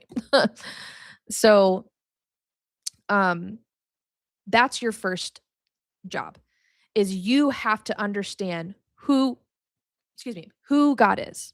Because if you can't like I immediately know when something speaks to me and it's not God because I know God doesn't talk like that. He doesn't treat us like that. So, if it's not like anytime he corrects me, it's so loving. Like it's so, so for example, I was like okay, so we were going to multiple stores today. And I get so distracted by things and I forget what my husband has told me. And he really wanted to go to this one store. Well, I got lost in this shoe section and I was going to keep going. And he said, you need to leave. He said, remember, your husband said he wanted to go here. You need to give him some time. And I was like, oh, you're right. You're right. But it was a very sweet reminder of like, hey, remember, he's not saying it, but he really wants to go to this other store. And so I hurried up out of there and we went to the next store. It wasn't that big of a deal. But it wasn't, hey, bitch, get out of the store. Like it wasn't, you're an asshole. Like it was just a, hey, remember, you know, like God knows that I want to make my husband happy and I love seeing him happy. And if I'm just dilly dallying and diddly bobbing, whatever, not paying attention, frolicking in the fields, he will remind me to come out of the fields and be like, hey, your husband wants to do this. Um, how do you know how God treats us when referencing different commands in the Bible? It sounds like it's your own intuition, not God. No, I'm talking about like the character and the attributes. And we're not going, the Old Testament is not a great place for that. And the reason why is this thought in your own voice. No, it's a deeper voice. And it's a calm voice. It's not anxious and it's very calm. It's very reassuring. So no, it's not intuition. It's like if you if you understand how God operates and how he treats his creation and how he thinks about you and how he designed you and all of that, like you will understand and you will recognize hearing him more because you're going to go, yeah, that matches how God would talk to me. Like that matches how he thinks about me. And sorry,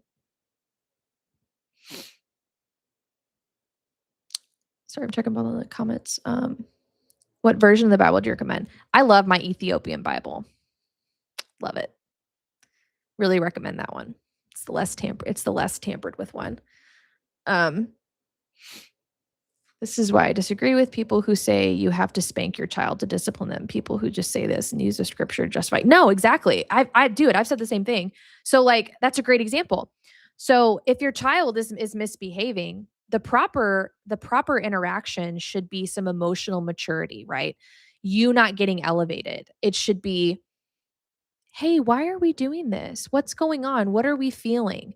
You need to teach children how to identify what the fuck they're feeling because my family didn't do that. I am still learning how to feel some feelings because like, I've never, I just have never put words to them. It was terrible. I was raised by like, by a very interesting woman. So that is one thing, but then, instead of using Jesus to manipulate them and going, "Would Jesus do that?" Of course not. Like, that's not gonna help them. I think, you know, to each situation, it's unique, but let's talk about why we're feeling this way. Maybe they're hitting and say, you know, "Do you think, like, Jesus would hit you?" No. Okay, then we need to love each other like Jesus loves us. We don't want to hit each other. Jesus loves us and we love each other. Like that's a healing thing instead of saying Jesus doesn't hit. Like what is that teaching them? That's teaching them that Jesus is judging them. Like, you know. So it's it's uh it's deliberate. It's very deliberate. And so if you can't hear him, that's my first task for you is to take a couple weeks and really research the character of God, not other people's blogs, what you read and what you take from it. And start to begin asking him simple questions, very simple questions like, do you like me? Yes or no? You should hear a yes, but it's not in your own voice. You know, he's given me a good exercise. Another exercise you could do to practice is line up like 4 pairs of shoes and say, "Jesus, which pair of shoes is your favorite?" These are really silly, but simple and non-life threatening things that you can do to practice getting to know Jesus and beginning to humanize him. Like, he loves just being your best friend. He loves it. He absolutely loves it. So those are just some simple exercises for those of you that can't hear Jesus. Okay. So that's your homework. For those of you that can, and you're like, yeah, try the shoe one. I actually had somebody try it on TikTok live and like he was trying to ask how to hear God and I forgot about the shoe example until just now. Um and sorry, I'm taking my rings off. My hands are swelling. Ugh. And I asked him, I said, "Do you have a purple pair of shoes?" And he was like, "Yeah." And I was like, "I'm pretty sure Jesus likes those." And then he like went over and was like, asked another question about the shoes and he heard an answer. And sometimes those are easy ways to try to hear him. Like, which out of all the fruits in the world, what fruit do you like? Nobody's gonna die hearing that question. And so it's less scary. It's less scary and it's really good ways. Like do it like when you're trying to think other like good ways that he would tell me what outfits he liked. He'd be like, "Oh, I love you in the color blue." He told me he loves yellow. He loves when I'm in yellow. And my husband loves yellow because his grandma loved yellow. So really cute stuff like that. Really simple stuff. Um,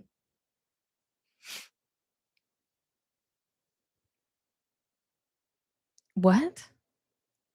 This might be crazy, but someone told me she had physical intimacy with Jesus. Are you talking like intercourse? If that's the case, then no, that's weird. Now, Jesus will like hug and Oh my god. Yeah, no, I mean, like, he'll, like, hug and kiss you, like, he'll kiss me on the cheek or kiss me on the forehead and, like, give me a hug, like, you know, that's normal. Yeah, it's a little weird. I don't think that's Jesus. That's a little strange. Um, but yeah, those are really simple, fun questions that you can ask him. Okay, so that's the homework. She's probably under some type of delusion. I mean, I would expect. Not everyone is always SRA, but sometimes, people can have astral parts that get on the astral realm by accident, but it sounds like there's something that's goofy. There's something goofy there. I mean, you can be a Christian and like anyone can claim to be a Christian. Like I was claiming that I was Christian and clearly I was really not. I was super messed up. So, okay, so that's the homework for the peeps that need to learn how to hear him. No worries, we're cheering for you and you're going to get it. But in order to get there, you're also going to have to do what I'm about to talk about next, which is addressing your core beliefs and finding them. Finding them is not fun because they're hidden. Surprise! They're just a part of your life and you didn't know. You didn't know this shit was weird until you started talking to other people. And it's crappy. There was somebody I was talking to today, and he was like expressing the grief over realizing that his whole life was a lie. And I was like, babe, that is depressing. Like, I grieved that so hard that my whole life was a lie. That is so hard to understand. Like, everything that you thought you knew about yourself is a lie. Guys, that is hard. And then what's even harder is that the real Jesus was kept from you. That was a lie too.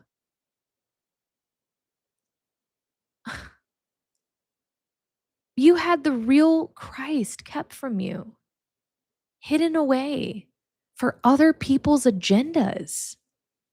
That is screwed up, and I'm so sorry. Like, that is awful. Because your mother wanted control over you, she used Jesus to verbally abuse you, like me, and keep you in line. The church treated you like this because it kept you in line and you didn't ask questions. It justified honor your father and mother, justified you still coming around your parents when they treated you like fucking trash. That is bad. You've been lied to. You've been lied to, homie, and I'm trying to wake you up and I want you to be awake. But when you're awake, it's scary. Your belief system is going to be fractured, okay? And you got to sit with that. I don't want you to avoid it. You got to sit with it, okay? You've got to process it. It's a grief. It's grieving. You are grieving this image of Jesus that is false and that was shown to you to serve other people's purposes. And you have every right to be angry about that. He's angry about it too, just so you know. He takes it very seriously when somebody misappropriates his him his himself. He takes that very seriously, and I want you to know that. That's probably next to children being hurt, that's the greatest grief that he has. Is that people got the wrong idea of him because people wanted to serve their own agenda. Imagine that. Imagine if somebody walked around saying bizarre shit about you because they wanted other people to get in line. And you were like, whoa, what the fuck? I haven't even met these people. Hold up. Hold up. You're telling me they know all this garbage about me? And that's not even me? They never even met me? That is awful. That is so insulting to him. And it angers him. Like, he is so righteously angry for you. And he has such a passion to restore that view. He will do anything that it takes to show you who he really is.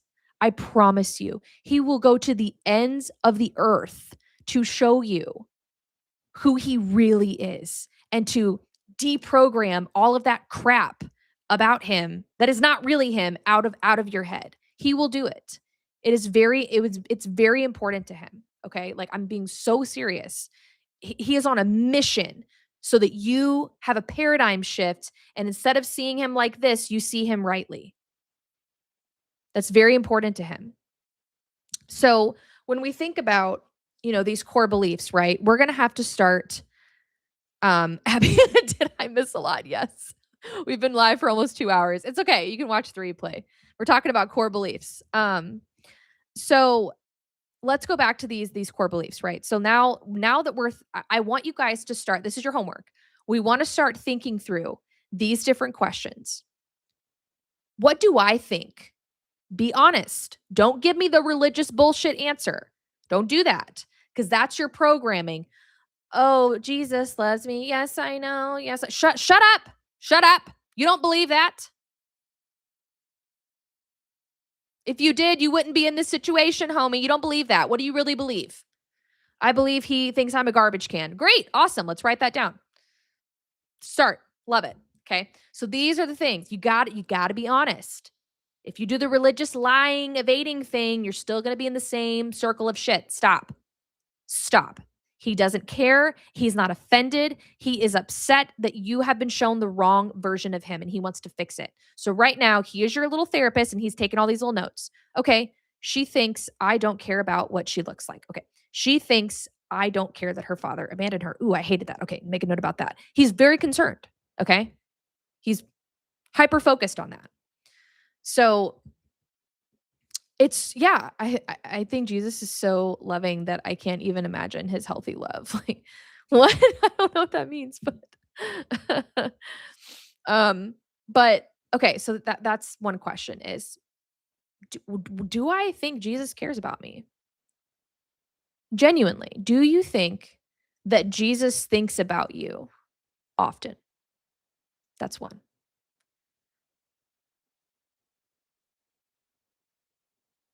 Who do I think Jesus is? What do I know about him? What do I know about him?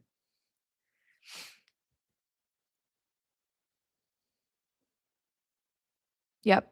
He doesn't want us to fake a relationship with him by being able to quote scripture. Relationship with him is so much more than being able to quote scripture. Absolutely. Absolutely.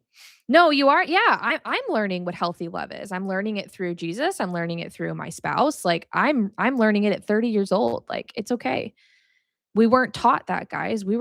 Some of us were handed a shitty lot in life and we are having to relearn how to live and how to love and that's hard. That's hard when the world has been cruel to you. That's hard. It's not easy. So be kind to yourself. He's very kind to you. He's not expecting the world out of you.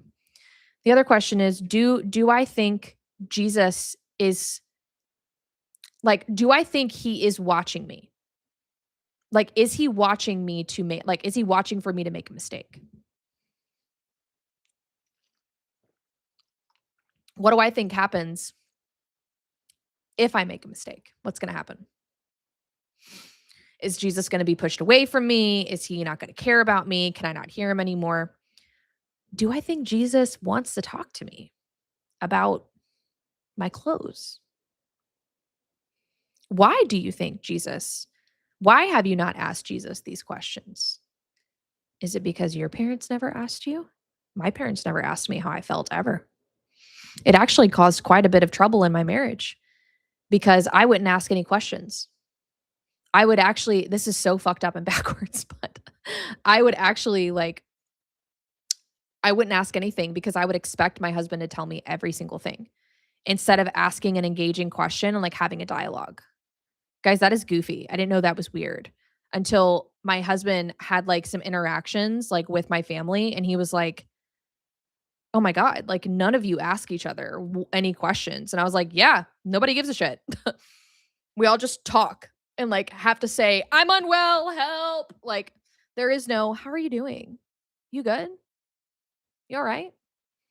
When I was dealing with the trauma of SRA and I was sobbing at my mom's house on the bathroom floor and I was saying, "You have no idea what they did to me. You don't know what they did to me." She disassociated, and then when I came back, I said, "Why haven't you asked what they did to me? Like, what happened to me?" And she said, "I'm still processing my own trauma. I don't have room for yours." Yeah. So, there's probably several reasons that you think Jesus doesn't wanna talk to you. "Ah, they taught you only fear and that I'd never be good enough." Exactly, exactly. So, what do you think Jesus sees you as? Not enough, unworthy, try harder? Like, what do you think? Oh, that's a good one, Jesus. He said, tell them to ask themselves, what do you think makes Jesus happy? Not the Bible answer. Deep down, I thought that me being perfect and behaving exactly how he wanted me to would make him happy. And it doesn't. But this is your discovery. You need to ask these questions. Yeah, truly horrific. Yeah, it was not great. It's all right. I've been saved. It's cool. We've been redeemed. Praise God. Thank God. You got me out of that. um, but yeah, so these are good probing questions. And then so that's like one thing of how do we see Jesus and all that. Then I want you to think back through your life just to talk to him all the time. Sorry, I was looking at that. Um, I want you to think back through injuries that you know of. How did your father treat you? How did your mother treat you? How has society treated you? How have your relationships treated you? What are the patterns? Yes, talking to him often makes him super happy. He loves that. He just said he loves experiencing life with us. He just said, "You get one life." And he said, "I love living it with you." He's so awesome. He wants to endure and live and thrive in life with you. You know, he will be here through the ups and the downs, but he's also here for the stuffed animals and the good food and the vibes. Like, he laughs. He has a sense of humor. He's amazing.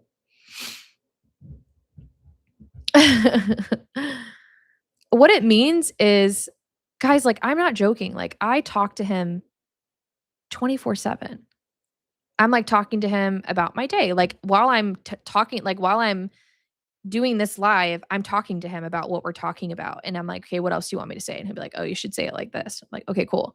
Like, "Is there another example?" "Yeah, you should tell them this." Like, I also talk to him whenever I start my day. I'm like, "Okay, what do you want me to focus on today? Like, what are we doing today?"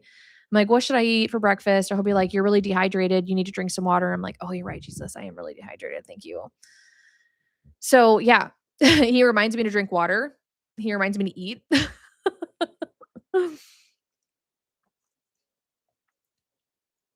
He does. He loves to laugh. He's so goofy. He's so funny.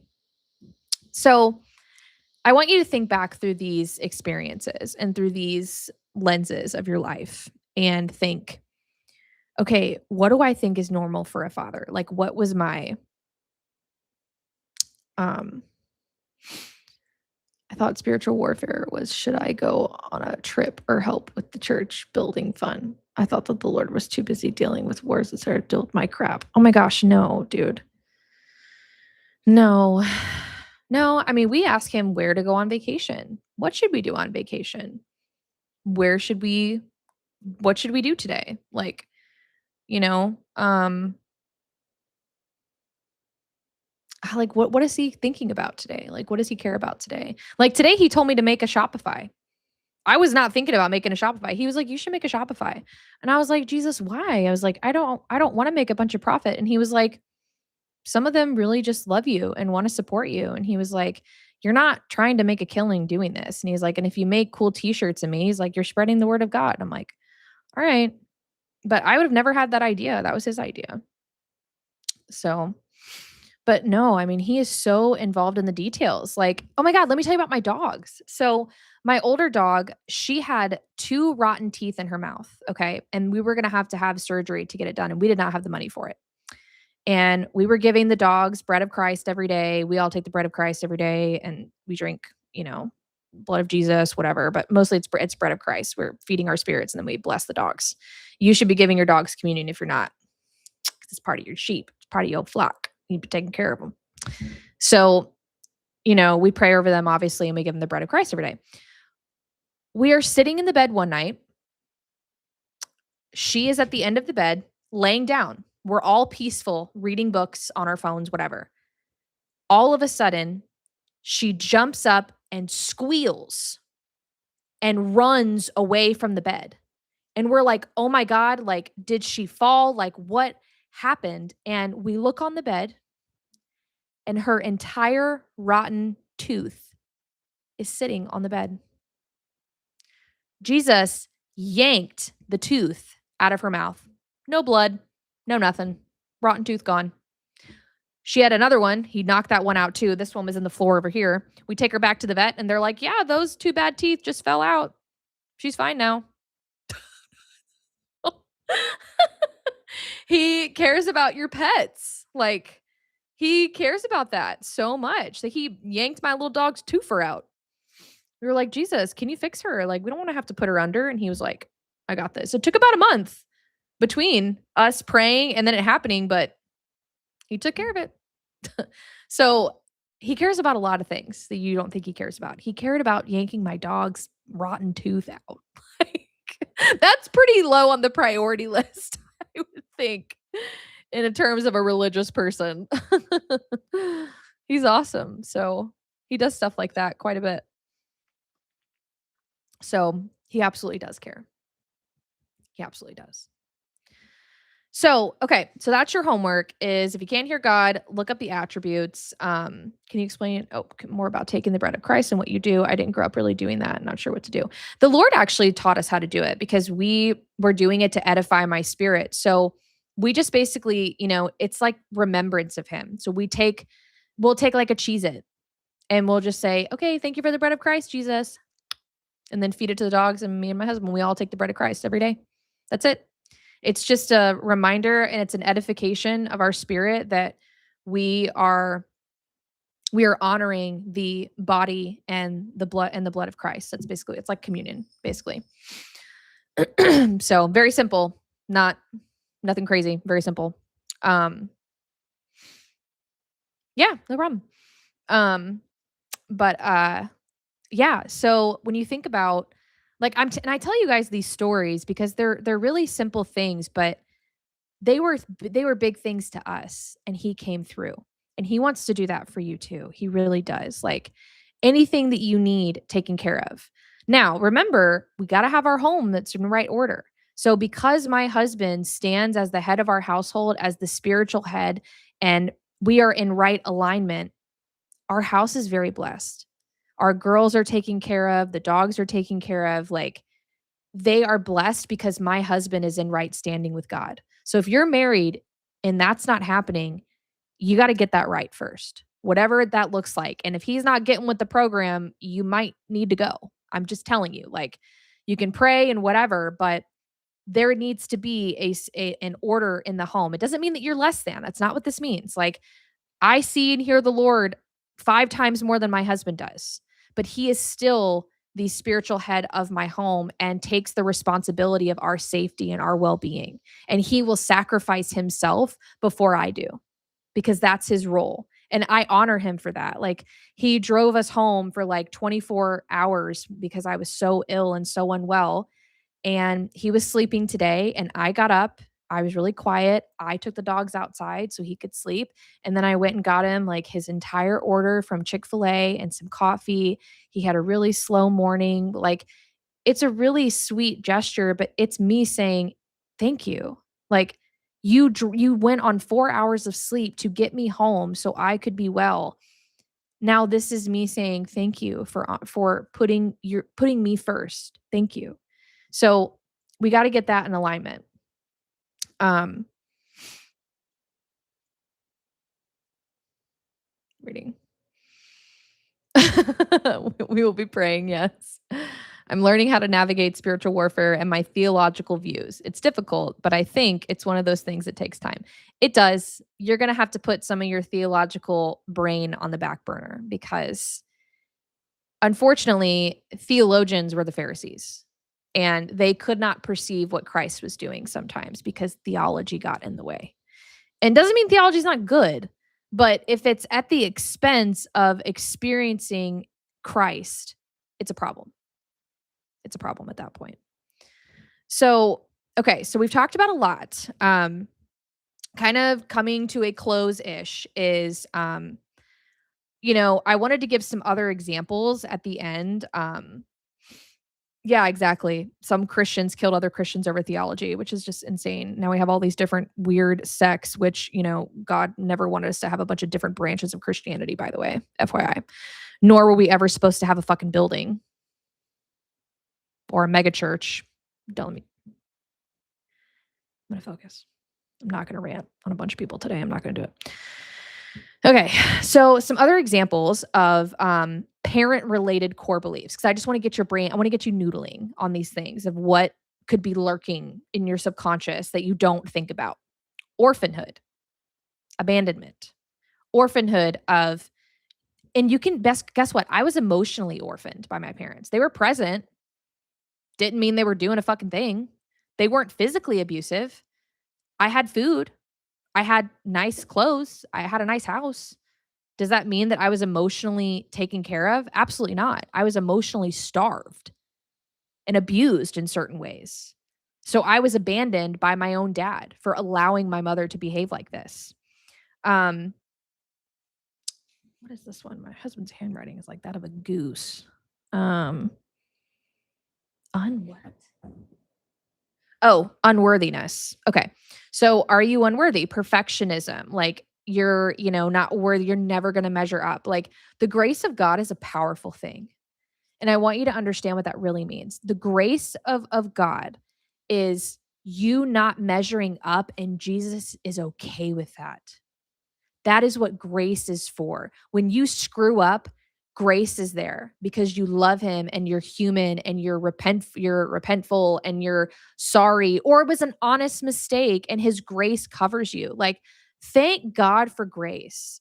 Like, we would all be dead without it. Like, being alive every day is a grace because we're all not great people at the core. We all fall short. We're not a dirty, rotten sinner forever. Got it? Okay. Like we're a new creation. Sanctification is a process, but we're not perfect. And he doesn't expect that out of you. So I want you to think about where your unworthiness or where your perfectionism comes from. Why do you think you need to be perfect? I had to really get detached from my looks. When you gain 80 pounds, you really start looking in the mirror and going, what do I think about myself? And sometimes gaining weight was the best thing that happened to me because I stopped caring what other people thought about the way I look besides my husband. If he thinks I look hot, then what does it matter?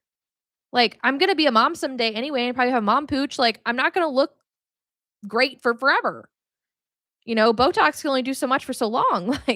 So I had some identity issues because my mom would always tell me, like, you're going to be fat, you're going to be overweight. Like I weighed 125 pounds in high school and I had on a dress and I had like, how some girls have like a flat stomach? Guys, I never had a flat stomach. I was teeny weeny, but I had that little like belly pouch like right underneath my belly button, and it wasn't fat, it was just a little bit of fat, like, which is normal. That's like what's supposed to be there.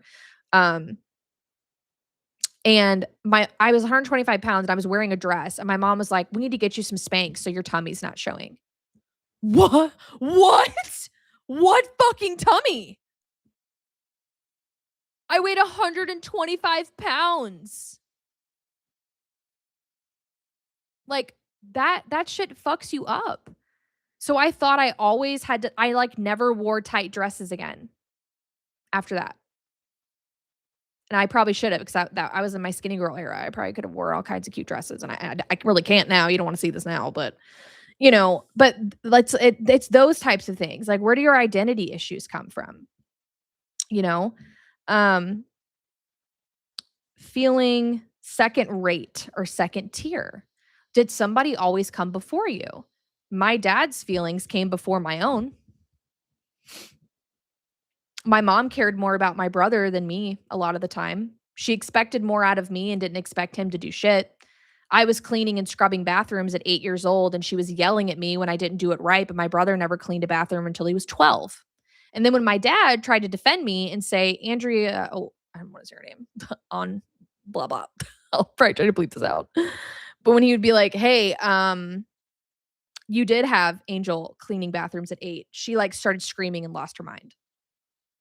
So, feeling second rate, perfectionism tendencies, your mom expecting everything in her like, my mom had to be perfect. We had to be perfect. Everything had to be freaking perfect. My parents made me feel like perfection was expected, and that subconscious core belief transfers that now God expects me to be, perfect in everything that I do. Now, in terms of limiting beliefs come in when you put things in a box. And you put things in a box by saying, a limiting subconscious belief is I'm trying to think of a good one.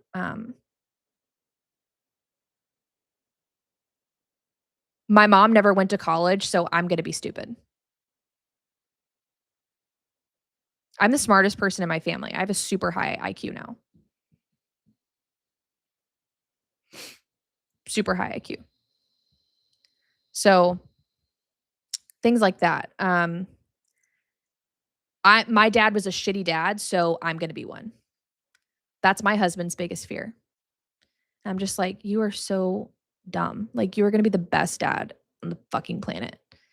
Like, I'm gonna look at you and be like, "How can I be more of a parent like you, babe? Like, you are just amazing. Like, I am so excited for you to be a dad. You're gonna be amazing." But these are limiting beliefs, like, you know what I'm saying? And so, limiting beliefs are how you limit, God and how you limit yourself. A lot of people put God in a box. That's why my channel makes them uncomfortable, makes them uncomfy. 'Cause it's new and it's different and it doesn't fit in your little religious box of what Jesus is. So shove it. He's doing new things all the time. He's getting bigger every day, whether you're comfy with it or not. He's a big Jesus, and I love that he's a big Jesus, and he should get bigger for you. And if you want him in a box, tough. You're going to have a really sad life. So ask yourself, what do I think is outside of Jesus? Oh, Jesus would never care about my car. Jesus would never care that my pet has a rotten tooth. Jesus would never care that I found the right pajama set that I was looking for. Jesus would never care that I want to win all these mystery boxes. And I've won 7 out of 7 of them, by the way. He would never care about cinema roll mystery boxes. Those are limiting beliefs. Like, you're already counting him out. You're already counting him out. And you don't want to do that. You have no idea what he cares about until you ask him. You don't know. You just got to ask. You got to see. Give him a chance. This is like going on a date with him now, guys. We're trying to rethink how we think about Jesus. That's what we got to rethink about. Is everything just pretend that everything you've been told about Jesus is a lie, because it probably is. So we're going to deprogram you from the false Jesus that the world serves today, because that's not him. I serve a miracle working God every day. Ask yourself why you're not experiencing miracles, because you should be. You deserve them. You deserve them. You do. I love that for you. Jesus, I just ask that everybody that watches this for forever, ever, that you would begin to work miracles in their life so that they see that you are the same today as you were yesterday, as you were 6,000 years ago. You're the same. And I want everyone to experience that from you. Okay. That's all I have for you guys. I love y'all. I need to get up and move. It's been 2 hours. I'm going to try to start putting chapters in my videos, by the way. I don't know how to do it. I'm trying to figure it out. Yeah, I might go live tomorrow. Maybe we'll do like part 2 to inner healing, I'm going to pray about it because the Lord is really moving on this and this is really important to him. So I just want to make sure I'm talking about what I want to talk about. But just expect there's probably going to be a live tomorrow. I'm just probably around the same time, but TBD on content because I got to talk to him about it. So, all right. I love you guys. I will see you tomorrow.